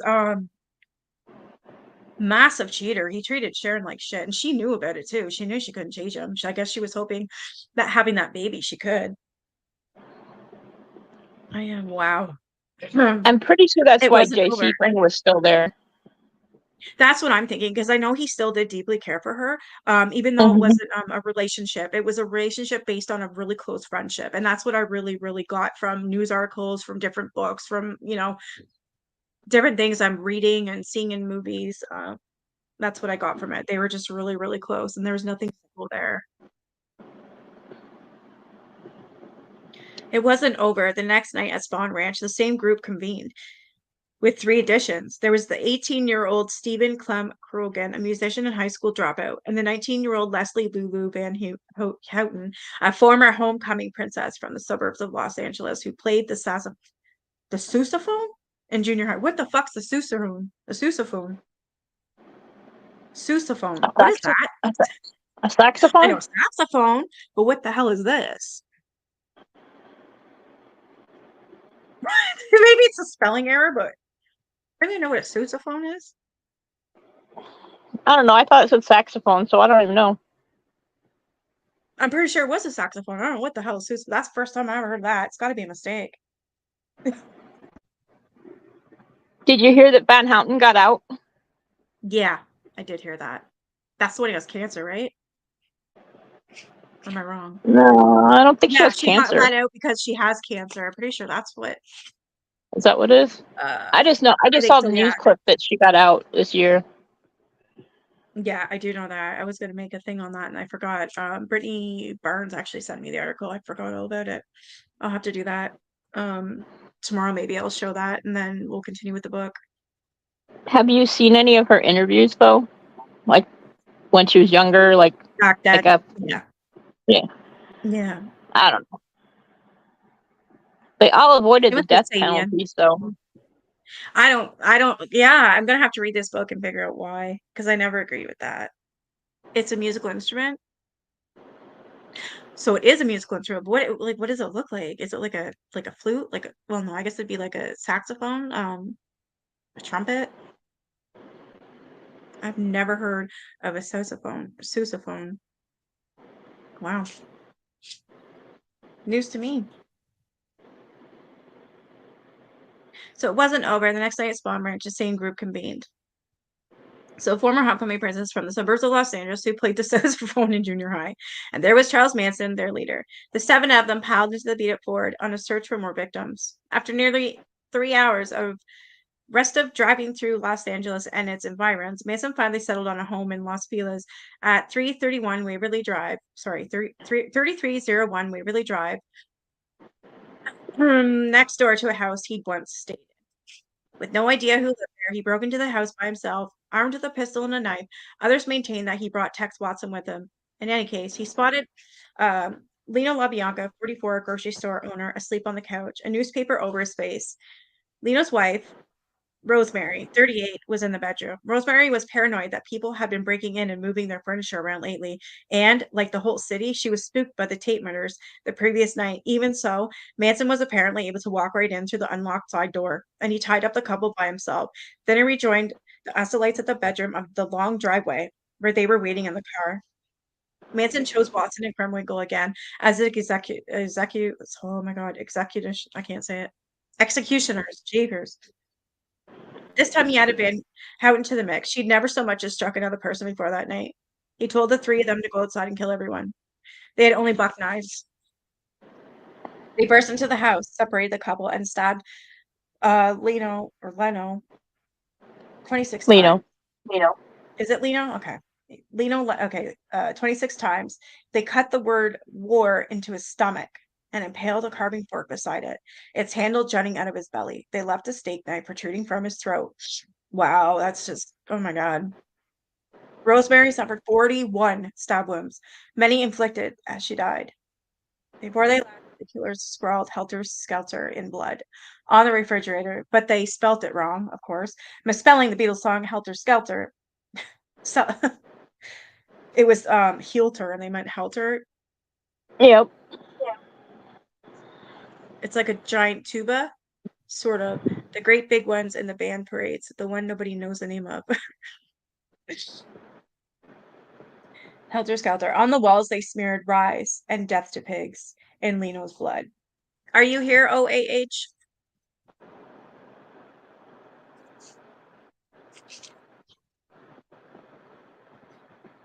I forgot I told her that she can come up and tell her story. I forgot I even had this planned. I need to stop forgetting. I told you you're gonna make me go crazy. Yeah. Want to understand they did get the death penalty, but got live instead because CA got rid of the death penalty. Yeah. I believe you're Yeah, right. that's true. Because they were supposed to have it. Yeah, that pisses me right off. If anybody should have got it, it should have been them. Absolutely. I mean, we Tasting got blood kids of their that victims, got like, the death penalty. Like there's like the youngest kid was like I think 15 or something. They got the death penalty or something. But yet these wow, guys all got off because California changed their laws. that's awful. It Girl, are is. you in here? Where are you? I put the link in for you. We still here? I feel bad. I thought I said Tuesday. I don't know. I need to like write shit down. I usually do write things down, but I forgot to write this down because I just talked to her on Twitter. So I'm gonna hop off so she can hop on. I don't think she's here. I know I can read more chapter. I can just. I know. I'll leave it there, and we will watch on YouTube. So who was it that got out? Kremlingle? Van Houten, Van Houten. Okay. Leslie.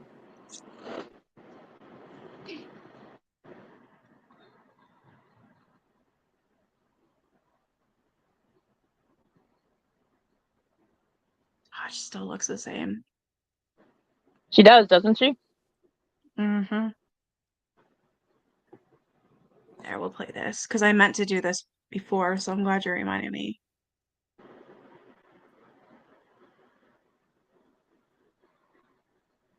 Mark's store-wide sale is on now. Visit us in-store or on marks.com September 28th to 30th. Every day brings kids a whole new adventure. Enjoy daily immune support with Emergency Junior Gummies. This morning, convicted murderer Leslie Van Houten, one of Charles Manson's most famous followers, is out of prison. Van Houten was released to parole supervision on Tuesday in Los Angeles. The 73-year-old had been serving a life sentence after she was convicted for the gruesome killings of Lino and Rosemary LaBianca in 1969. Her parole request had been rejected 5 other times amid family members' outrage at the possibility she could walk free. I want her to stay in jail the rest of her life. It was part of a string of cult murders, all at Manson's direction, including pregnant actress Sharon Tate and 4 Wow. others at the home. Look at that woman. Like, holy effing shit. She is freaking beautiful. She is beautiful. Her husband, director Roman Polanski. Van Houten, then age 19, wasn't there for the Tate murders, but the next day she and other followers broke into the LaBianca's house and stabbed the couple multiple times. Van Houten Yeah, was she's out originally now, sentenced Teresa. to death. That was I forgot reversed to on tell you guys appeal that. and changed to a life sentence. Though Governor Gavin Newsom had rejected parole in the past, his office now telling KNBC, the governor is disappointed by the Court of Appeal's decision to release Ms. Van Houten, but will not pursue further action as efforts to further appeal are unlikely to succeed. Van Houten speaking to ABC about Manson. You know, it didn't happen overnight.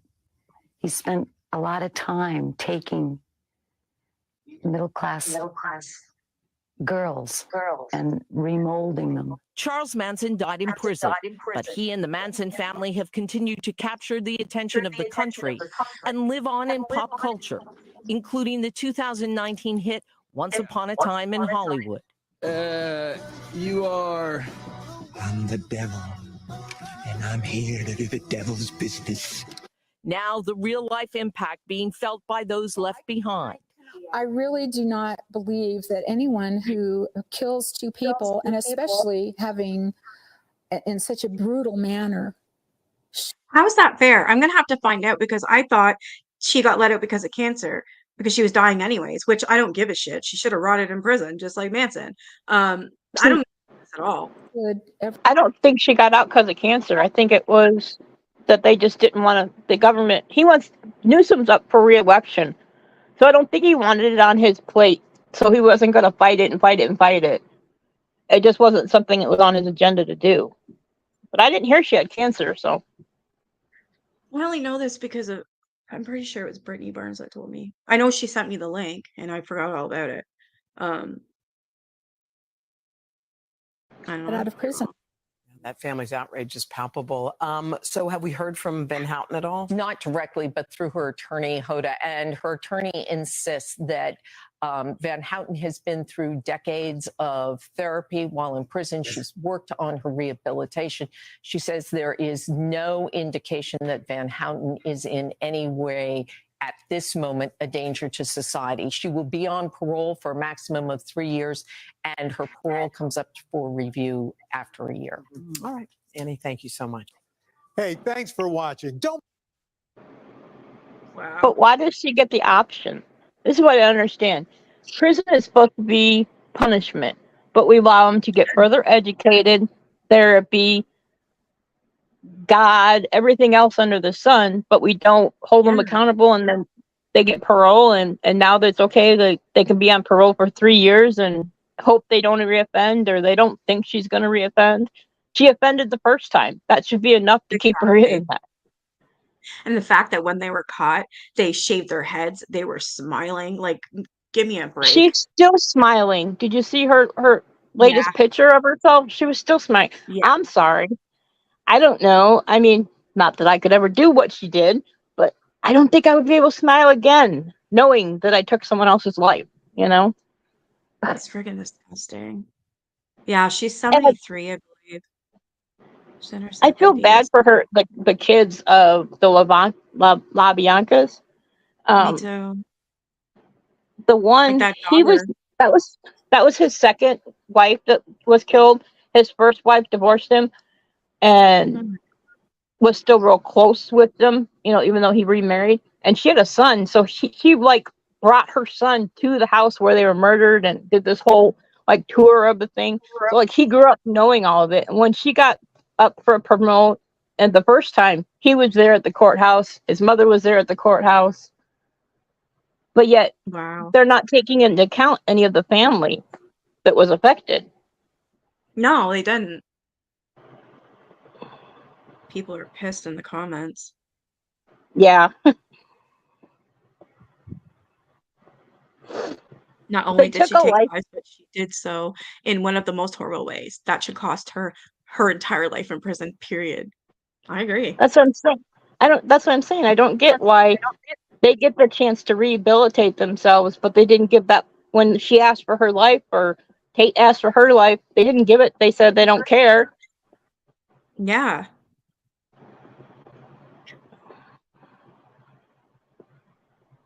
That's the only thing I don't understand. Like when I was growing up, I asked my dad, I don't remember what it was, but someone was put on death row with some trial or something in the 70s. And I asked him about it because they were debating it. And I asked him, because in the Bible it says, thou shalt not kill. I'm like, those people that throw the switch or, you know, and give the lethal injection, are they responsible for that? And my dad said, well, I guess that's up to God. Okay. So if we're supposed to have laws in place and people, and we have the death penalty, why don't we follow through on it? Why do we back out of it? You know, I mean, either you're going to commit or you're not. So they committed a crime. We should commit to what they did. But I don't know. It's weird. I don't know either. Yeah, like Teresa said, she's like, I swear to let people that do the worst stuff get out of prison, and most of them do the same thing again. There are people that say stay in there forever just for selling weed from back in the day. This is true. When someone commits murder and it isn't justified, they should spend their natural life in prison, in my opinion. Absolutely. Absolutely. You're going to like this comment. For those of you who weren't alive during the 1960s, you really can't appreciate what was happening in the US society then. Amazing time to be alive. That was a counterculture, and there were many communes. Unfortunately, Leslie got hooked up with Manson. Tex Watson and Patricia Krenwinkel will never get out of prison. Bruce Davis might get out eventually. I recommend Tom O'Neill's book about the case Chaos. The official story is not at all it's cracked up to be. The authorities could have stopped Manson, but didn't. Vincent Pugliosi was no saint. No, you're going to find that out later as we go on the book. The reason I read the Chaos book to begin with, or even found out, was because I saw that she was getting out of prison. Yeah.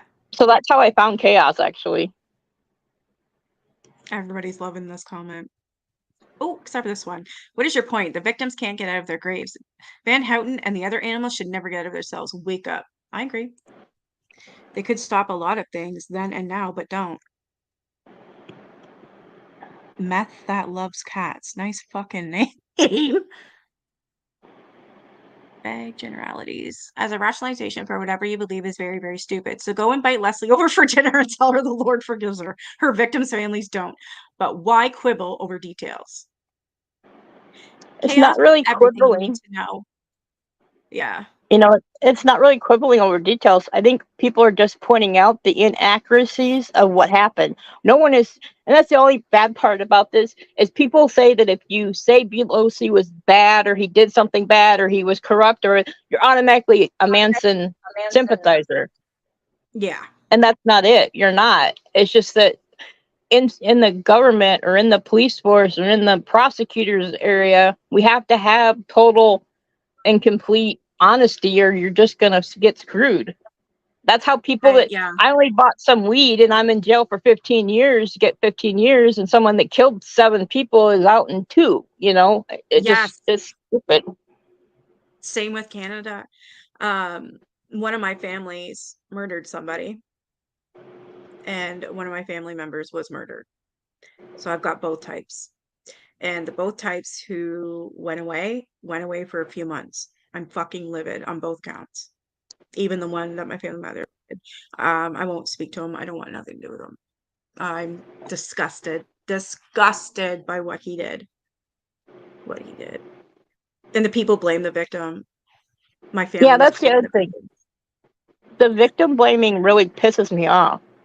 Same. When they were sitting there on the floor and they were screaming, "Please don't kill me," or begging for their life, and their comeback was, "I'm the devil," or "I don't care about you," or "I have no mercy," then why can't we throw that right back in their face and say, "Okay, we have no mercy for you sitting in a jail cell, but you still get fed every day. You still get to go outside at least an hour. You still get exercise. You still can read books. You probably have computer access." They got You know. commissary, like, fuck off. You guys got compared to homeless people. Like, come on.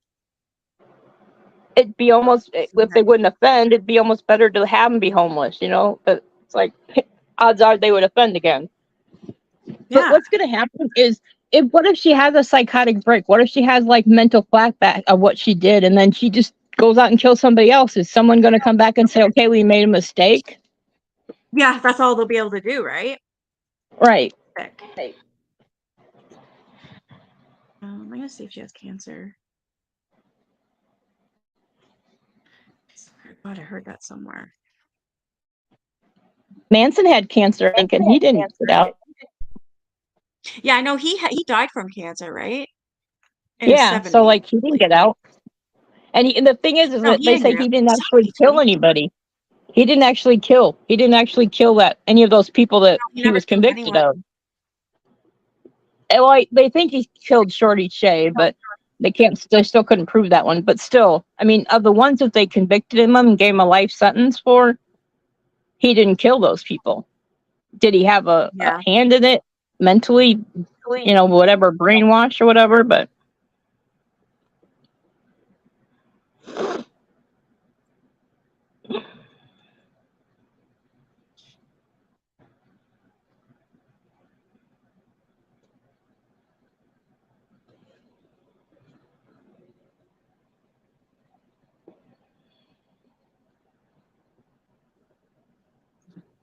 It's not answering me.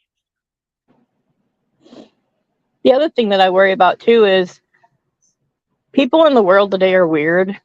So what if someone wants justice for those people and Oh my decides God, to I was go gonna after? bring that up.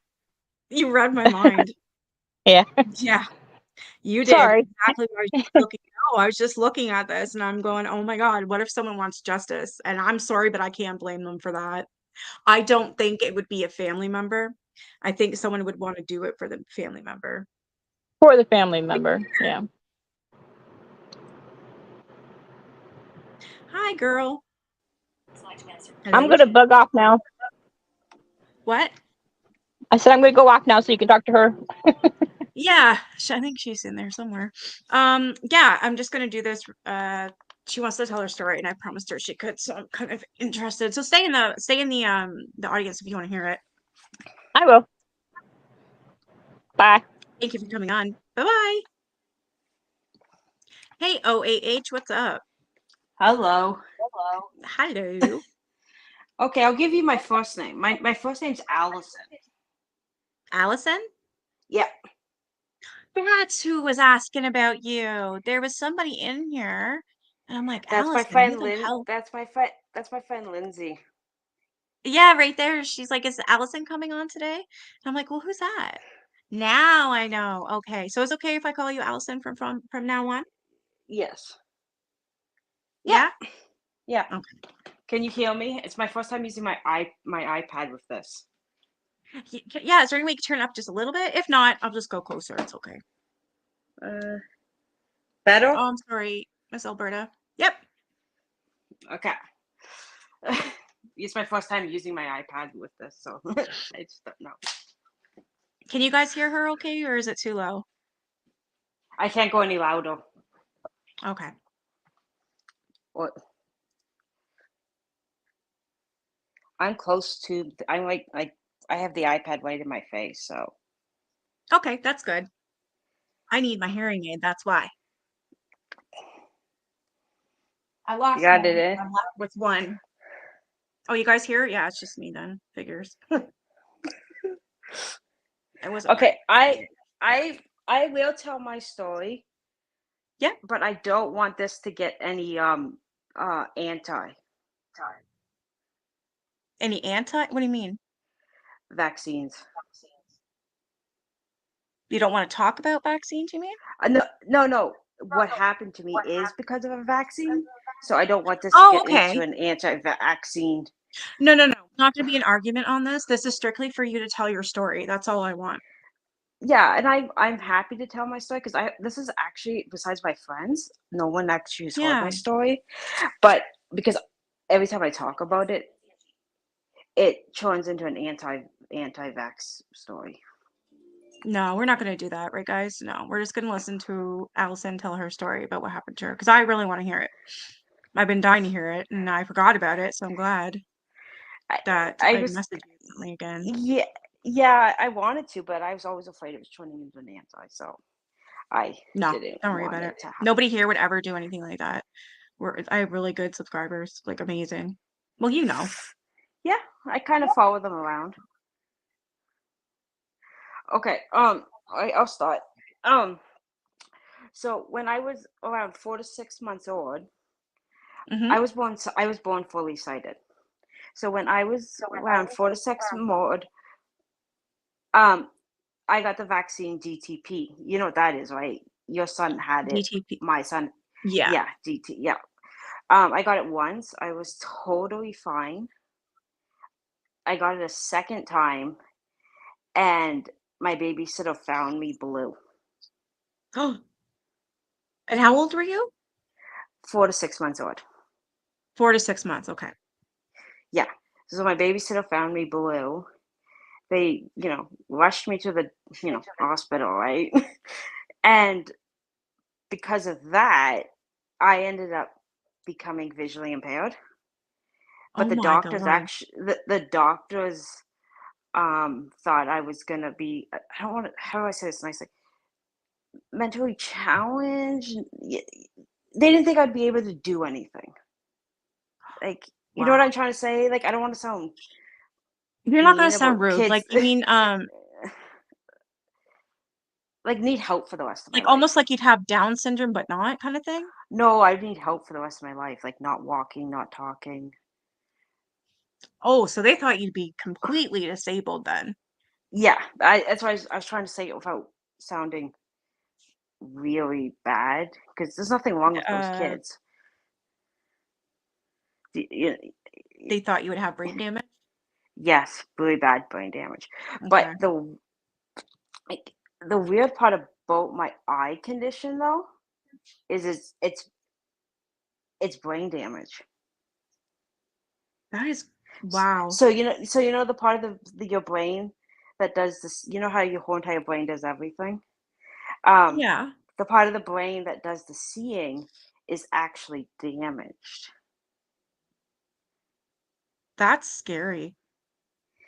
So like, Scary. but the weird, I know, because the weird part about it was when I go to any eye doctors. So if I go to the ones in my hometown, or if I go to the big one in Kitchener-Waterloo, that's the place for that people that are visually impaired go. It's the university, and they're always amazed about me Yeah. because it's so unique that, like, I went to the one in my hometown and he goes, I have no idea what I'm looking at. Your eyes are totally fine. And I'm like, but I'm visually impaired. Yeah. Because I only have 3% of vision in my left eye and 5 in my right. Wow. You can't see at all. Getting close to it, it's actually 0 that's totally blind, but close enough. It's Yeah. actually 6% that's actually classified as visually impaired. Oh my gosh. It's So what do it you see? Do you see like shadows and stuff like that? Like movement maybe? Colors? I'm partially colorblind. Oh my God. Wow. So like shades of colors I can't see. I'm nearsighted. So that means, hold on, nearsighted. Wow. No, I Can't know what it believe. is. I can't see far away. It's nearsighted and farsighted. Just flip them around. That's how you do it. So nearsighted is far away, Mhm. false and close, and then the other one is can't see close up. But it's just, yeah, it's very Wow. hard. And it was so much hard for me at school because Yeah. they didn't want to teach me Braille, and that's how totally blind people read. Like they read Yeah. dots. They didn't want to teach me that because I had apparently enough sight. I don't know how that happened. I only had 1% when I Isn't was a it, don't kid. they have to, or do they have to order like a specialist in? I had AIDS. Like I did have AIDS in the school, but they didn't want to. Like fund it maybe? No, they didn't want to. They just didn't want to do it. So I struggled all through school because I can barely read. Like I can hear myself. I can read at a grade 6 level because my eyes stop. Like if I read too much, I get a headache. If I write too much, Yeah. I get a headache. So it was so hard in school. It was bad enough the teachers Because couldn't read of my you, writing. I always put up subtitles now. Because remember you Thanks. time ago, I always do now. Yeah. And same with actually Super Snoops. She has a hard time too. So I keep them up for you guys. Yeah, it means a lot, especially like people that actually like read what's on the screen. Because Yeah. like I've noticed that some people don't like to read what's on the screen. They just say put it up and then they say read it, and I'm like, I can't do that. But Yeah. if I'm not going to watch you often enough, I'm not going to really ask. I just won't watch you because it's like, no, you shouldn't do that. You don't know who's watching you. That's what I mean. Yeah. But None wants to know if you use the Oricam that is used today? I don't even know what that is. I don't have $20,000 million. Oh, it's that much. Holy cow. I don't know, but things, for freak's sake, I needed to get a new cane and it cost me Yeah. $78. Everything's So, so much money. but it's like this is for me. Like I need it. Like you want me to run into stuff, but it cost me Yeah. $78 for the cane. Yeah, everything does cost much, and no, that's why I don't use a lot of this stuff because it costs a lot of money. Yeah. And I could get it for free with ADP, but then I have to get the assessed and stuff. Yeah. So There's your friend. She keeps calling me. Hi, Lindsay. Now I know who you're talking about. She's an albino. She's what? She's an An albino. albino? Yeah. Really? I've never met an albino before. I'm Tell so her to come curious. up. Like, Tell her to come up. will she come Lindsay, up? come I'll let up. her up. Lindsay, Do you want come to come up? She said she would. Cool. We'll get 2 stories then. Oh, she has a very unique story. Yeah, I've Is she never met an coming? albino. It's like Is she coming? rare. I'll I don't text her. know. Here's the link if you want to join, Lindsay. Alberta and Stella, Alberta's letting you know you need to let her know if she can help, she will. And she's gonna put subtitles on her videos as well. That it means a lot. It helps, especially for the deaf. Yeah. Yeah, Snoops can barely hear. She's considered deaf. She's asked me to get subtitles up. One thing I'm not haven't done is putting subtitles up on my own videos. I don't really know how to do that. Well, I think you have to type it all in yourself, and I just don't have time for that. Do you have to Because if type I'm it in doing an all hour yourself? long, yeah, I seen that says you have to type it in yourself. I'm like, what? No, I'm good. I I'm don't sorry, have I time don't for even have that. to. I'm sorry, I don't even have time for that. I don't make any more. I don't make YouTube videos anymore, and I don't even have time for that. I was thinking that too, Nun. We could always do a fundraiser. Is she coming up? I I don't know. texted You her. coming up, Lindsay? No, Keeps don't worry, calling me. Alberta. Like we didn't know. If you don't know, right? It's okay. Like it works. And no, I have never been vaccinated since. My mom doesn't want me to get vaccinated anymore. I don't blame her. Not after what happened to you. That is horrific. And apparently it So was a you should live be. vaccine. It It was was a what? live. So apparently some vaccines they give you are live, and then some of them are not alive. So apparently the COVID vaccine it wasn't alive, but other vaccines are live. So I was I didn't know allergic to the one anything that was on. a live vaccine. I don't know either. Apparently I learned this because mom was trying to get me to get the COVID one, and I'm like, I haven't No, had a I vaccine wouldn't. since I was 6 months old. For fuck's sake, I was scared to get the epidural. Like anything that gets in my body, I'm totally. Is she coming up? No, I don't see her. She's actually from Canada. She lives in Canada, like I do, Brenda. Yeah, her name is Allison. Yeah, they. Oh, That's where she says I she's got my. listening. Oh, is she okay? Yeah, oh, Alberta, yeah, if you're checking for me, let me know if I do have closed captioning on there, if it's done automatically, because I went to do it and they were telling me that I have to put in every word and I don't have time for that. Even like a 20-minute video would take forever, you know what I'm saying? Heck no.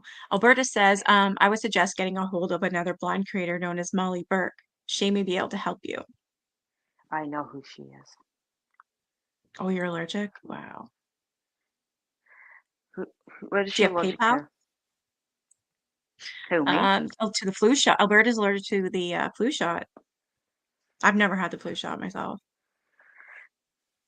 I haven't had nothing.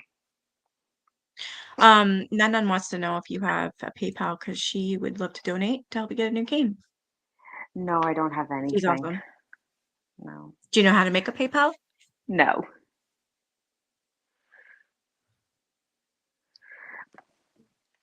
But it's just interesting, right? Like all that. It's Yeah.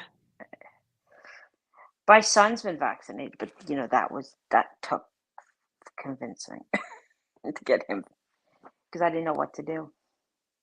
Yeah, I I don't was like, blame you. fine, I'll try once, and that's it. And if something happens, he's no longer. So have you only had so you had that vaccination and you haven't been vaccinated since? Like that's Nope. the only thing you had? Right. Because I have a cousin, and he got it 3 times, and he's mentally is it the quick word mentally challenged now? Like I don't I know you don't say the other word, right? So Yeah. I don't know what the correct terminology is. I'm sorry. I don't know. I know you don't say the other word, so The R word, you mean? yeah. Yeah, I I know we're know you not don't. supposed to say that. I have actually said that on accident before. Well, because that's what we were told what to use. Yeah. Mental ardation. You know what I mean? Like we were told to Yeah. say That's that. why I. So I don't even That's know why I what to said say. mentally challenged because I don't. It sounds a little bit nicer, but I don't know what to use. I'm sorry to I anybody don't that know what to use for that. somebody in my complex called I'm gonna Orange. say it anyways. Does anybody know what you use besides mental retardation? I apologize. I'm not trying to be rude about it, but what do you use? 'Cause I Somebody in my actually have no idea. somebody called my son a midget. A midget? Yeah, because he's only 52 inches tall. Some Kids friggin' can be such 9-year-old. dicks. So just because he's only 52 inches tall and 60 pounds, they called him a midget. I was like, for one, you don't even use that word anymore. Yeah, I haven't heard that in forever, actually. Alternately able or mentally challenged, mentally disabled. Okay. So I was kind of correct mentally challenged because I didn't know. I think I said mentally challenged, didn't I? I know think I both did. Yeah. Intellectual disability, developmentally disabled is most common. Okay. Okay, thanks. I wasn't trying to be rude. No, of course not. I know you weren't. But it's hard. You're not allowed to say so much nowadays. It's Oh yeah, hard it's to know. Orange Day tomorrow for your son. Okay, it is. Thank you, because I don't know when the heck it is, and I didn't get an email this time. Oh, maybe I did now. I don't know. I bought my son a it's shirt for it Orange too. They Day had them. because it's like for all children matter. In the Something like residential that. schools, yeah. Yeah. I'm assuming it's worldwide. I assume it is. I don't it should be, yeah. Do you guys in the States, you would have Orange Shirt Day, right? And it's for all Or at least of the children. or at least Ontario wide. That's why I'm telling Aw, you isn't it because weird? I know.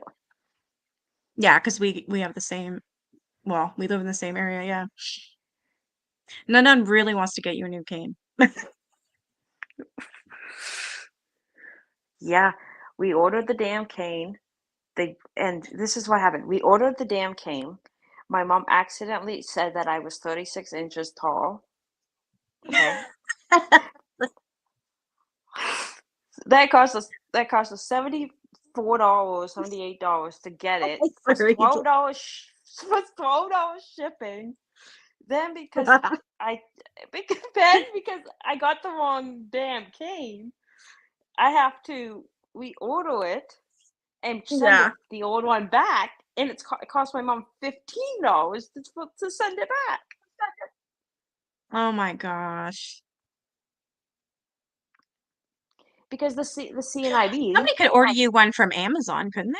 And just they're you give not them they're your not as address? good. They're not as good. Oh, they're They're not not as as good? Okay. they're not as good. But yes, they would work Okay, on the so no, pinch. They would work in the pinch, but they're not as good because or someone could always call the place where you but they'll get also it and but they'll pay over also the phone with a credit card or something. because they're shutting all the CNIBs down. Lindsay I can don't know tell how to you get what it to her that's either, None. um the CNI they're shutting all the CNIBs down in Ontario, so it's harder to get canes and or anything you want or need. Yeah. I love Nest iced tea, but I like the powdered one that comes in the big container. And usually it was $11.99. They're charging me $27.99 for one now. It just like that. I went on Amazon. I was like, I'm a regular customer. I order this like every 22 weeks. I love my iced tea.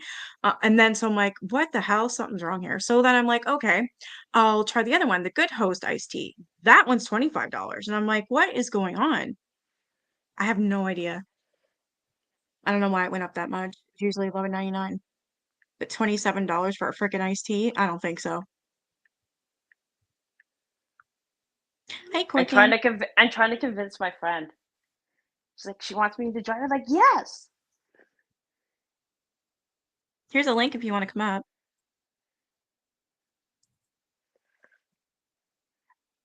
I think she thought you knew my name. I think so too, because when she came in and said, "Is Allison coming on?" I went, "I don't know Allison." And I'm like, "Wait a minute, I have a source of the Duggars that's an Allison. You mean her? Because I had no idea they were coming out." So I had no idea.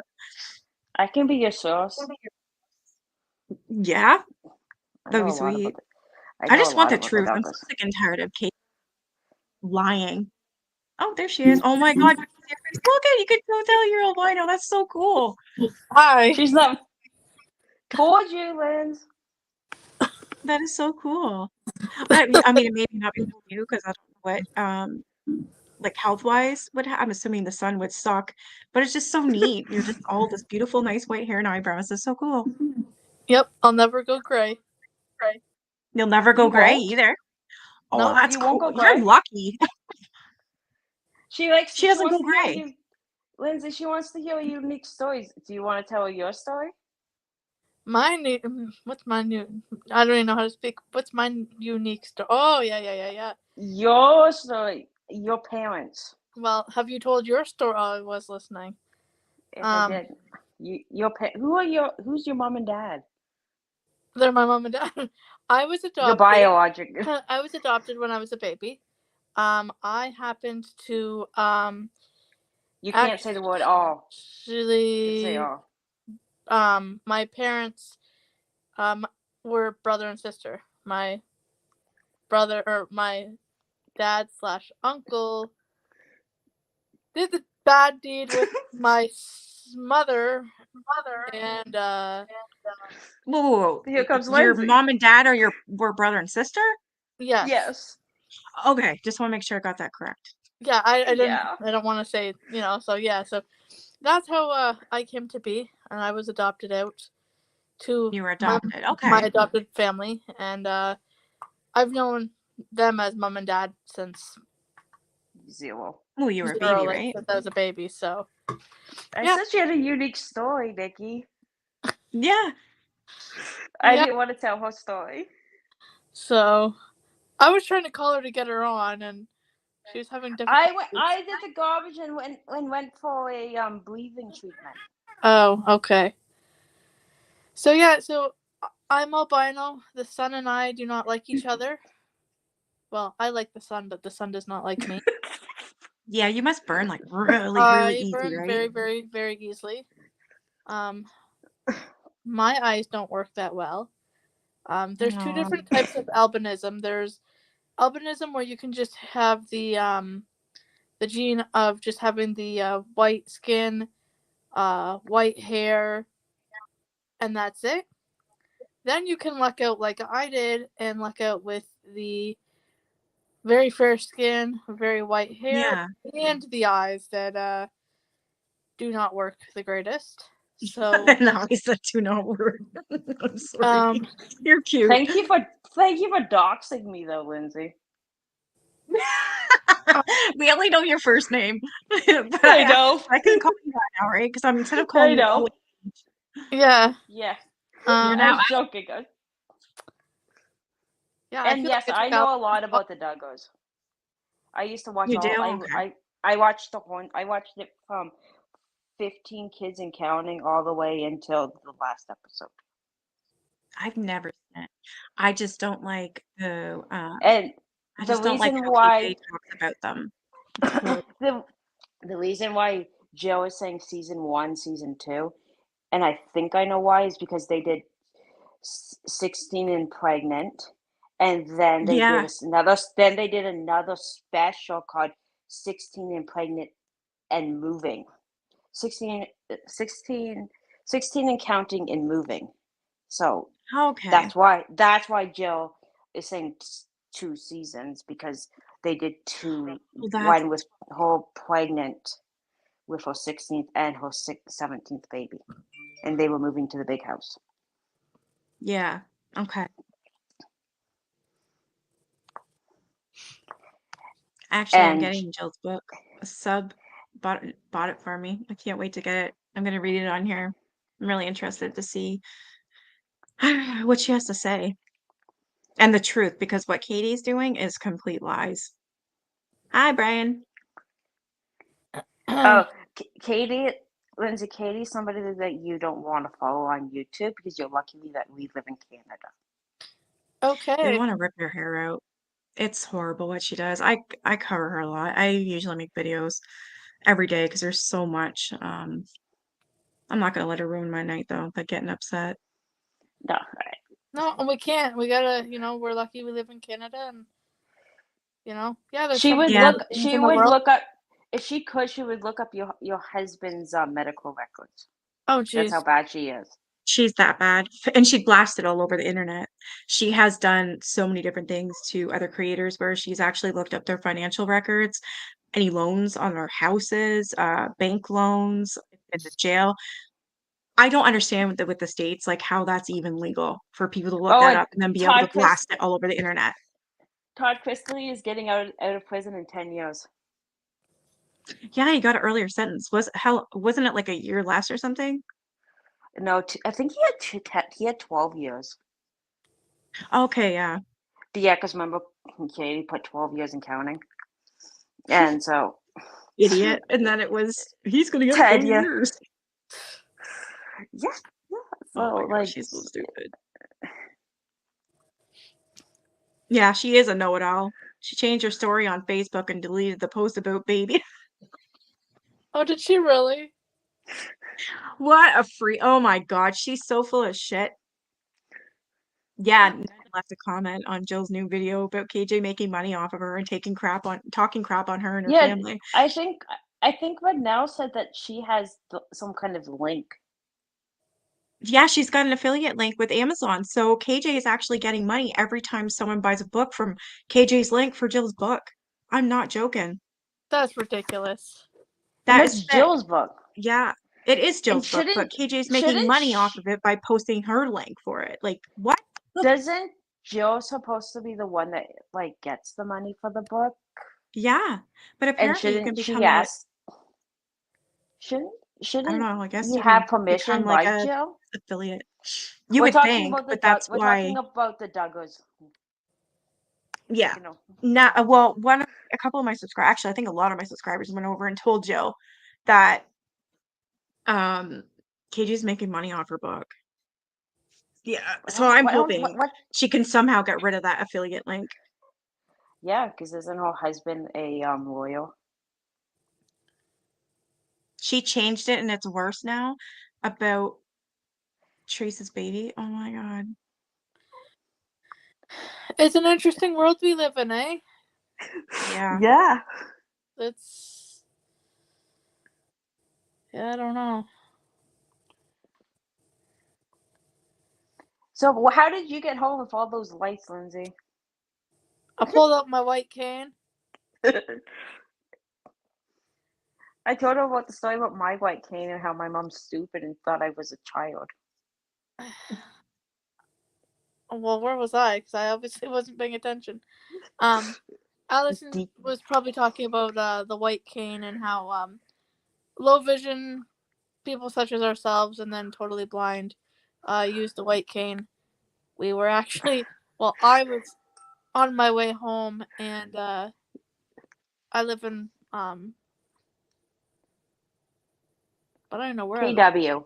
I live in KW area, and you know what that stands for, right, Nikki? KW? Yeah. Kitchener-Waterloo. Oh. I'm not afraid. You're not gonna find me. Actually, I have some family in Kitchener. I haven't seen them in years though. Like long time since I was little. There was a big accident. And there was ambulances and fire trucks and police cars and they all had their lights on. So as somebody who is somewhat sensitive to light, I had to pull out the white cane and start whacking people as I was walking down the sidewalk.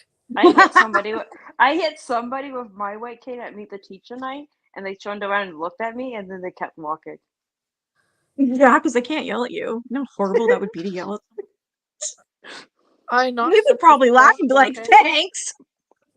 Sorry for being in your way. I knocked somebody's phone That's on the okay, ground. Alberta. You guys have a good When night.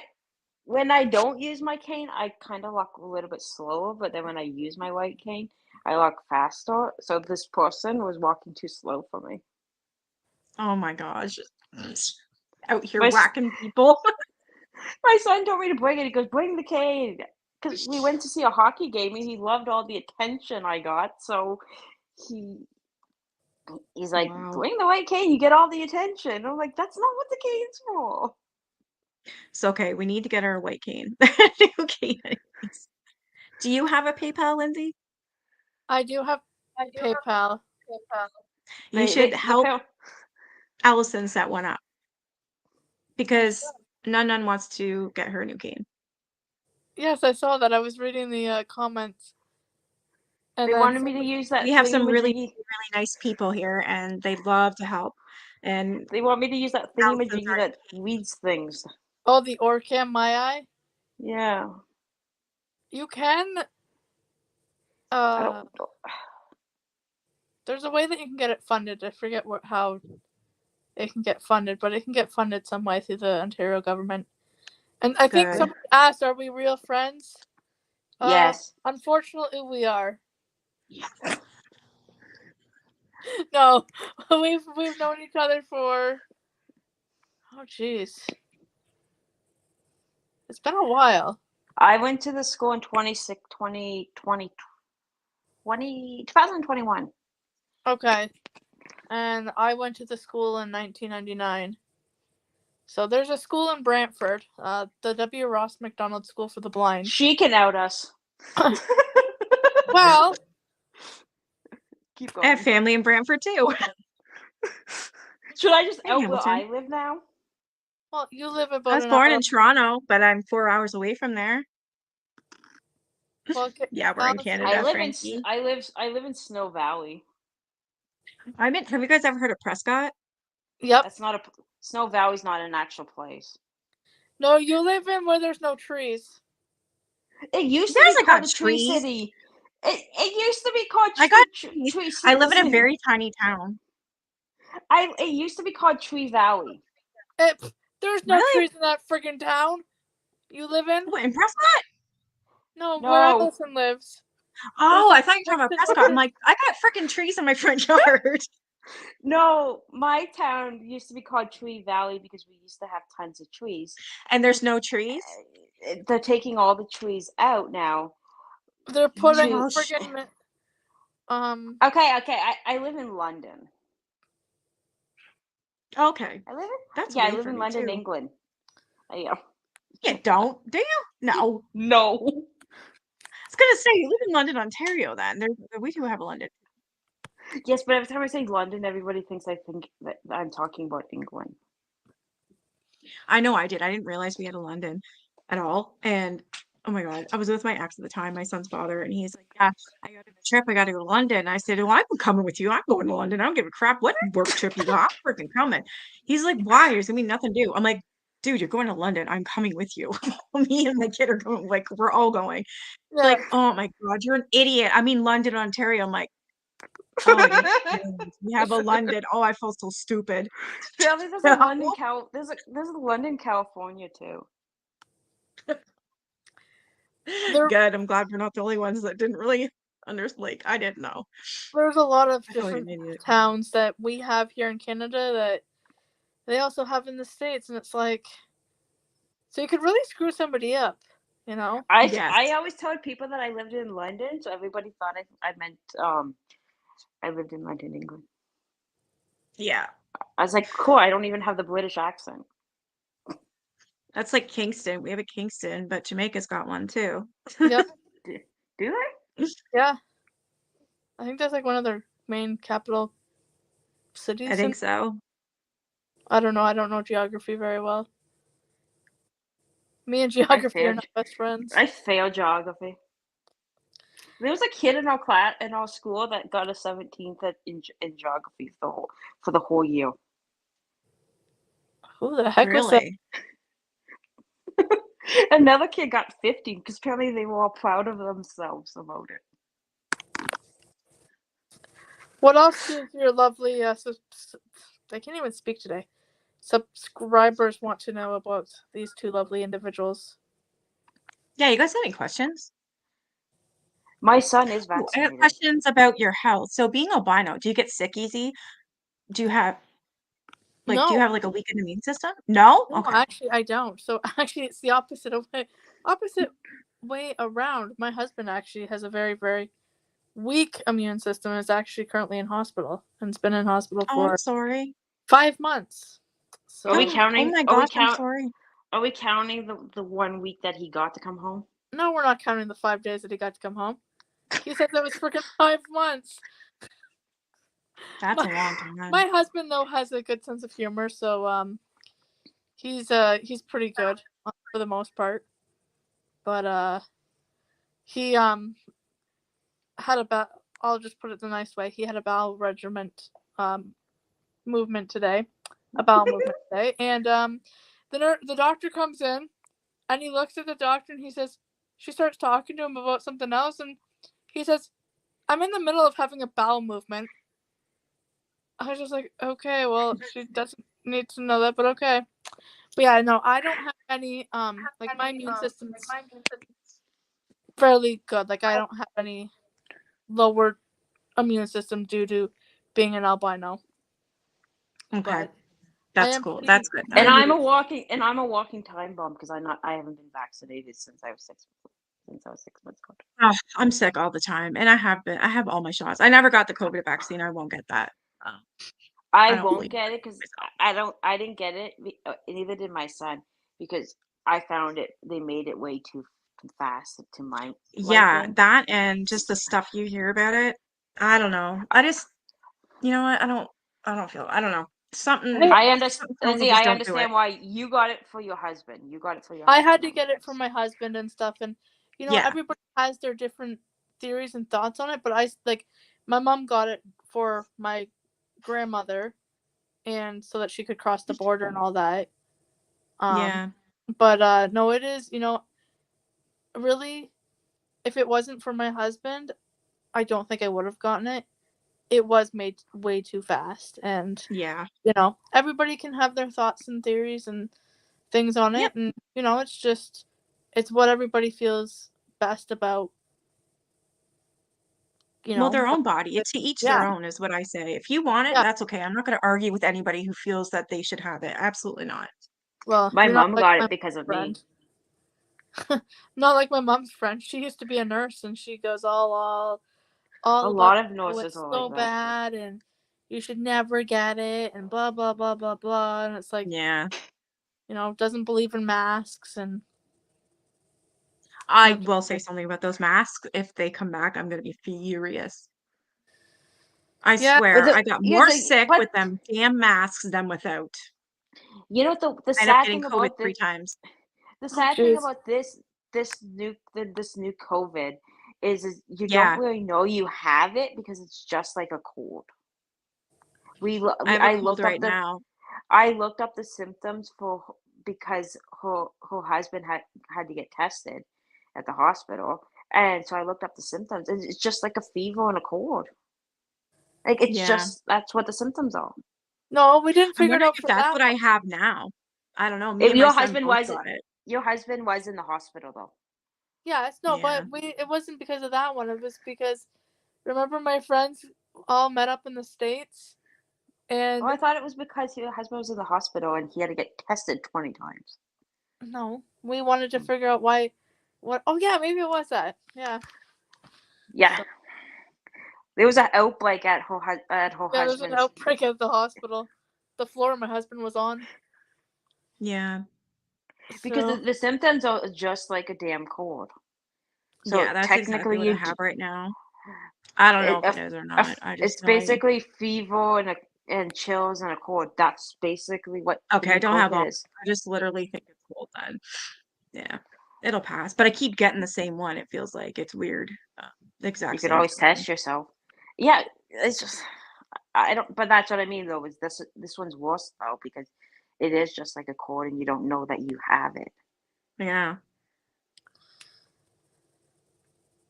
just go to Shoppers Drug Mart and get those green boxes, those test Is there a boxes. Shoppers Drug Mart in your town? Yeah, I got a Shoppers. Well, I hope She there'd be lives a Shoppers Drug Mart. She lives in a small town. Well, or a Rexall or a Pharma. I got a Shoppers. I got an Independent too. So there's a drugstore in there, and I got a Seaway Valley. Okay, yep.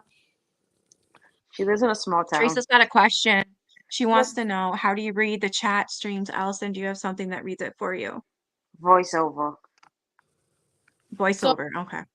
If you have a Mac or an iPad or a iPhone, You go to accessibility and there's all these settings that you can do to make the Oh yeah, they're on your phone too, right? Okay, yeah. I forgot That's about why that. I don't have voiceover right now on. And it's not to be mean, it's just that I just don't want to hear the chat coming in because I would hear 50 Yeah. different messages and that would Yeah. frustrate me. I Not to think be so too, mean, then, but that's why I kept getting it. The first time I ever had COVID, I seriously thought I was gonna die. I never experienced anything like it.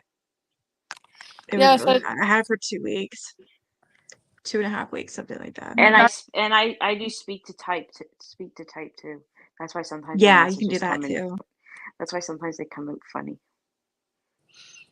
Because Well, I'm just okay, I have a question for Lindsay. So how is it that you become albino? Like, do you get it from your parents? Do you get it? Is it your genes from different people, or is it just? She got it because her parents are brother and sister. No, it's not even just that. Is that okay? I was gonna ask that. It's not even that. It's all like okay, so in a way it is. In a way it is. In a way there's not. It's the Y That's and right. X chromosomes and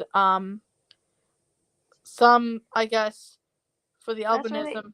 I forget what it was. My husband and I did genetic testing because my husband is also visually impaired. So yeah, that's not the worst of his problems. That's not the worst of his problems, but besides the point, we wanted to see if our children would have potentially of what we both have. So we did genetic testing, and there's a special gene. I don't quite remember or recall the name of it, but both parents or both individuals, we'd both have to carry that gene in order to have a child who had albinism. So just frankly, by chance, because my biological parents were siblings. Yeah. That's why they don't say don't have sex with your that first gene. cousins. Both of their genes were so strong that that's how I got the albinism. And then my mom got married to a gentleman, and they had 3 boys, and nothing wrong with them. No albinism in there. And that's then what I said. My dad got married to a lady. I guess he's been married 3 or 4 times. He's an interesting character. Yeah, because he's an asshole. One of his kids looks really fair from pictures that I've seen, but not sure if albinism is quite there. Yeah. And then my mom's, like my adopted mom, she actually said that somewhere in my family history there was actually more people with albinism in the family. Okay. And your mom and dad side of the family? Yeah. Oh wow. So it's basically a gene that, if there's any young women or young men listening, and you want to have sex with your siblings? Well, no, if you want to see if you have the gene, you can always go and get your genetic testing done and see what you carry, because actually a fun fact is Allison and I both went to a school in Brantford for the blind, so that there was 5 kids, all brother and sisters, and they were all 5 of them were albino. Wow. And that's very, very, very, very rare to have 5 albino children from the same family. It's just like having 5 kids that have autism or Down syndrome. That doesn't happen. Your parents both have to carry. Both parents have to carry it. Okay, so if you were to have children with your husband, Who? do you need to worry about that? Who? No. So for us, we would not need to worry about albinism. We would Oh, have okay. to worry about more of the genetics that my husband has. So my Got ya. husband's genetics are a Okay. little bit worse than mine are. That's why And they chose not to have kids. that I'm 34 years old. I'm not afraid to tell you how old I am. I'm 34 years old. You'll never find me anyways. You can't do that in Canada. Yeah, well, It's and true. you know, kids for me, It's true. I like being an aunt because I can spoil the shit out of the kids and send them back to mommy and daddy and be like, sorry, Yeah. bitches, and hype them up on sugar. So And that's what I do. I do the same thing with my nephew.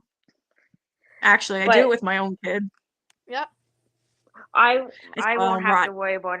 I wouldn't have to worry about having any kids that are blind or visually impaired, unless I actually was with a guy that was blind or visually impaired. Yeah, because yours was, well, what happened to you was like man-made. Stupid Sucks. vaccine. Yeah, that's why I said I didn't really want this to turn into an anti-vax because No, as of soon course as not. you hear that, people go, "Oh, that's why." No, it wouldn't. Nobody would ever come in here, especially myself, 'cause I wouldn't come in here. It would surprise me if someone came in here mouthing off about vaccinations. I would time them out or just let them know, like, no, it's not the time. This is not what this is about. This Yeah, is because for Allison's story, not fighting. I was telling my neighbor about my story, and I forgot that she's an auntie. And so she's like, "Oh, so you're not gonna vaccinate your son?" They're like, "That's the best thing for you." And it's like, okay, I do vaccinate my child, and okay, but she's also a health nut too. So, and I was like, Yeah. okay, my son's vaccinated. Your kids are not vaccinated. My kid's probably not the healthiest child you would ever meet, and I mean food wise, and he doesn't really get sick, but your kids have to eat like all this healthy crap, and your kids get sick all the time. Yeah, that's why I just try to, hey, everybody has their own theories. Everybody has their own thoughts. Like I said, my mom's friend who is a nurse, you can't even bring up vaccines, masks, none of that. Yeah, that's They just go awful. on a whole big rampage, and you know what? My son I'd had just walk COVID. away. My son had COVID, and he was down on Monday and Tuesday, kind of lazy again on a Wednesday, and he was back into running around playing on his electronics on a Thursday. Wow. Yeah, That's a huge bounce back. That's very quick. and then I was down. Now, if nobody's gotten if nobody's actually gotten COVID yet, you Your can flu test. actually get tested, do a blood test to see if you're actually if you'll actually ever get it, because I Like have if you're a friend. immune? Yeah, I have a friend who's her immune system's so strong she'll never get COVID. Her mom had Wow. it.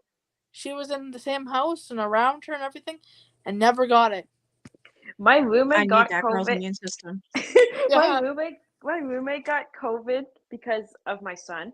He's the one that brought it in, and she got a cold afterwards, and that was worse than the COVID. Wow. Wow. And then she, blamed us because, my son's the only one that leaves the house to go to school, so he's the one that brought it in. And I only leave if I have to. Okay, I've been on here since 7. Do you guys have anything else you want to add or any more questions or anything? Because if not, I'm going to get off here and I'm going to go eat my pumpkin pie. Seeing how my son decided to give my damn s'mores to his girlfriend. Oh, Yeah, I just read that. That's very nice of your son to do. Brat. We were fighting over it last night. I can't believe he did that. I went and walked my ass with him to the store to go get him his girlfriend gifts. I spent over $30, just over $30, and he still took my damn s'mores. I'm like, you gotta be kidding me. A typical 12-year-old, right? Yeah, he's 12. Oh yeah, shit. Those are the I fun think ages. I think our sons are the same age, but your son turns 13 before. Yeah. Well, thank you for just randomly pulling me into this, Allison. Yeah, I'll call you. You're gonna get. Well, Well, try thanks, to. ladies. This was fun, and I'm glad to get to know you better. 9:30. So Oh, crap. And I got to meet an albino. I always wanted to. yes. You guys are like famous. How am I famous? I don't know. You guys are so rare. Like, Nunnan said in the US alone, there's only 20,000 cases of albinism. Yeah, it's really, really rare in the States. Yeah. Yeah, apparently if Lindsay goes to the Kitchener-Waterloo Eye Clinic, everybody wants to look at her. So I told her right there, I was like, yeah, but if autograph us. Yep. But when I go in, everybody, I get doctors, I get the students, I get everybody coming in to look at me because they can't find anything wrong with my eyes. Yeah. You're just unique. That's such a pain. Very You're Yeah. just special. Someone write something? Or comment. I just saw something come up. That's why my head's up to the screen. Part of the Nikki, studies what's on to the make the screen? shot they did. Part of the studies to make the shot they did, blood testing on 100 subjects to see how they responded to it, the COVID shot. That's how they determined the difference in how people can get it and who wouldn't. Okay. That's very Interesting. I'm still not getting it. But thank you. Yes, I went to the damn store, SD, and got him his girlfriend gifts, and he still took my mother effing s'mores. I got my Princess Kitty sitting on me. Then get him to get his little ass over to the store and buy you some more damn s'mores. That's the thing. I would never make them. I'm such a pushover. I'll go buy some, and then I'm gonna fake eat them in front of him and say you can't have any. And then I'll feel like shit and be like, here you go. Or if you have Uber or no, Instacart, you can Instacart them over to your house. We don't have that here. We don't even have Uber. We're too little. Because I have a cab. Well, maybe you can Get be a cab best to friends drive with it the to you. cab driver and be like, would you please go pick me up s'mores? You Everything's never know closed until you try. at 9. That could be your Uber. The cab. It's okay. Well, Instacart is Yeah, I'm getting watching. very bad. Well, thank you Not for really. having us on. Yeah, you're welcome. This was great. And go eat your pumpkin pie if there's any left. I can eat some Oh, pumpkin yeah. pie. My son forgot that I'm gonna have some pumpkin pie. his With grandma some vanilla cut it ice for him. cream. I gotta go drink some eggnog. You're not getting none now, Mr. Give Away My S'mores. Get your ass out of here. You ain't getting nothing. Nope. I ain't telling you where it is. Oh my god. No, don't I worry don't even know about where. it. All right, you guys have a great night. I'm gonna get off here because now I gotta Okay. go fight for my pumpkin pie. Apparently. Yeah, go fight for it. Okay, Alright, you have to guys kick have a us good because Bye bye. Bye. you kick me.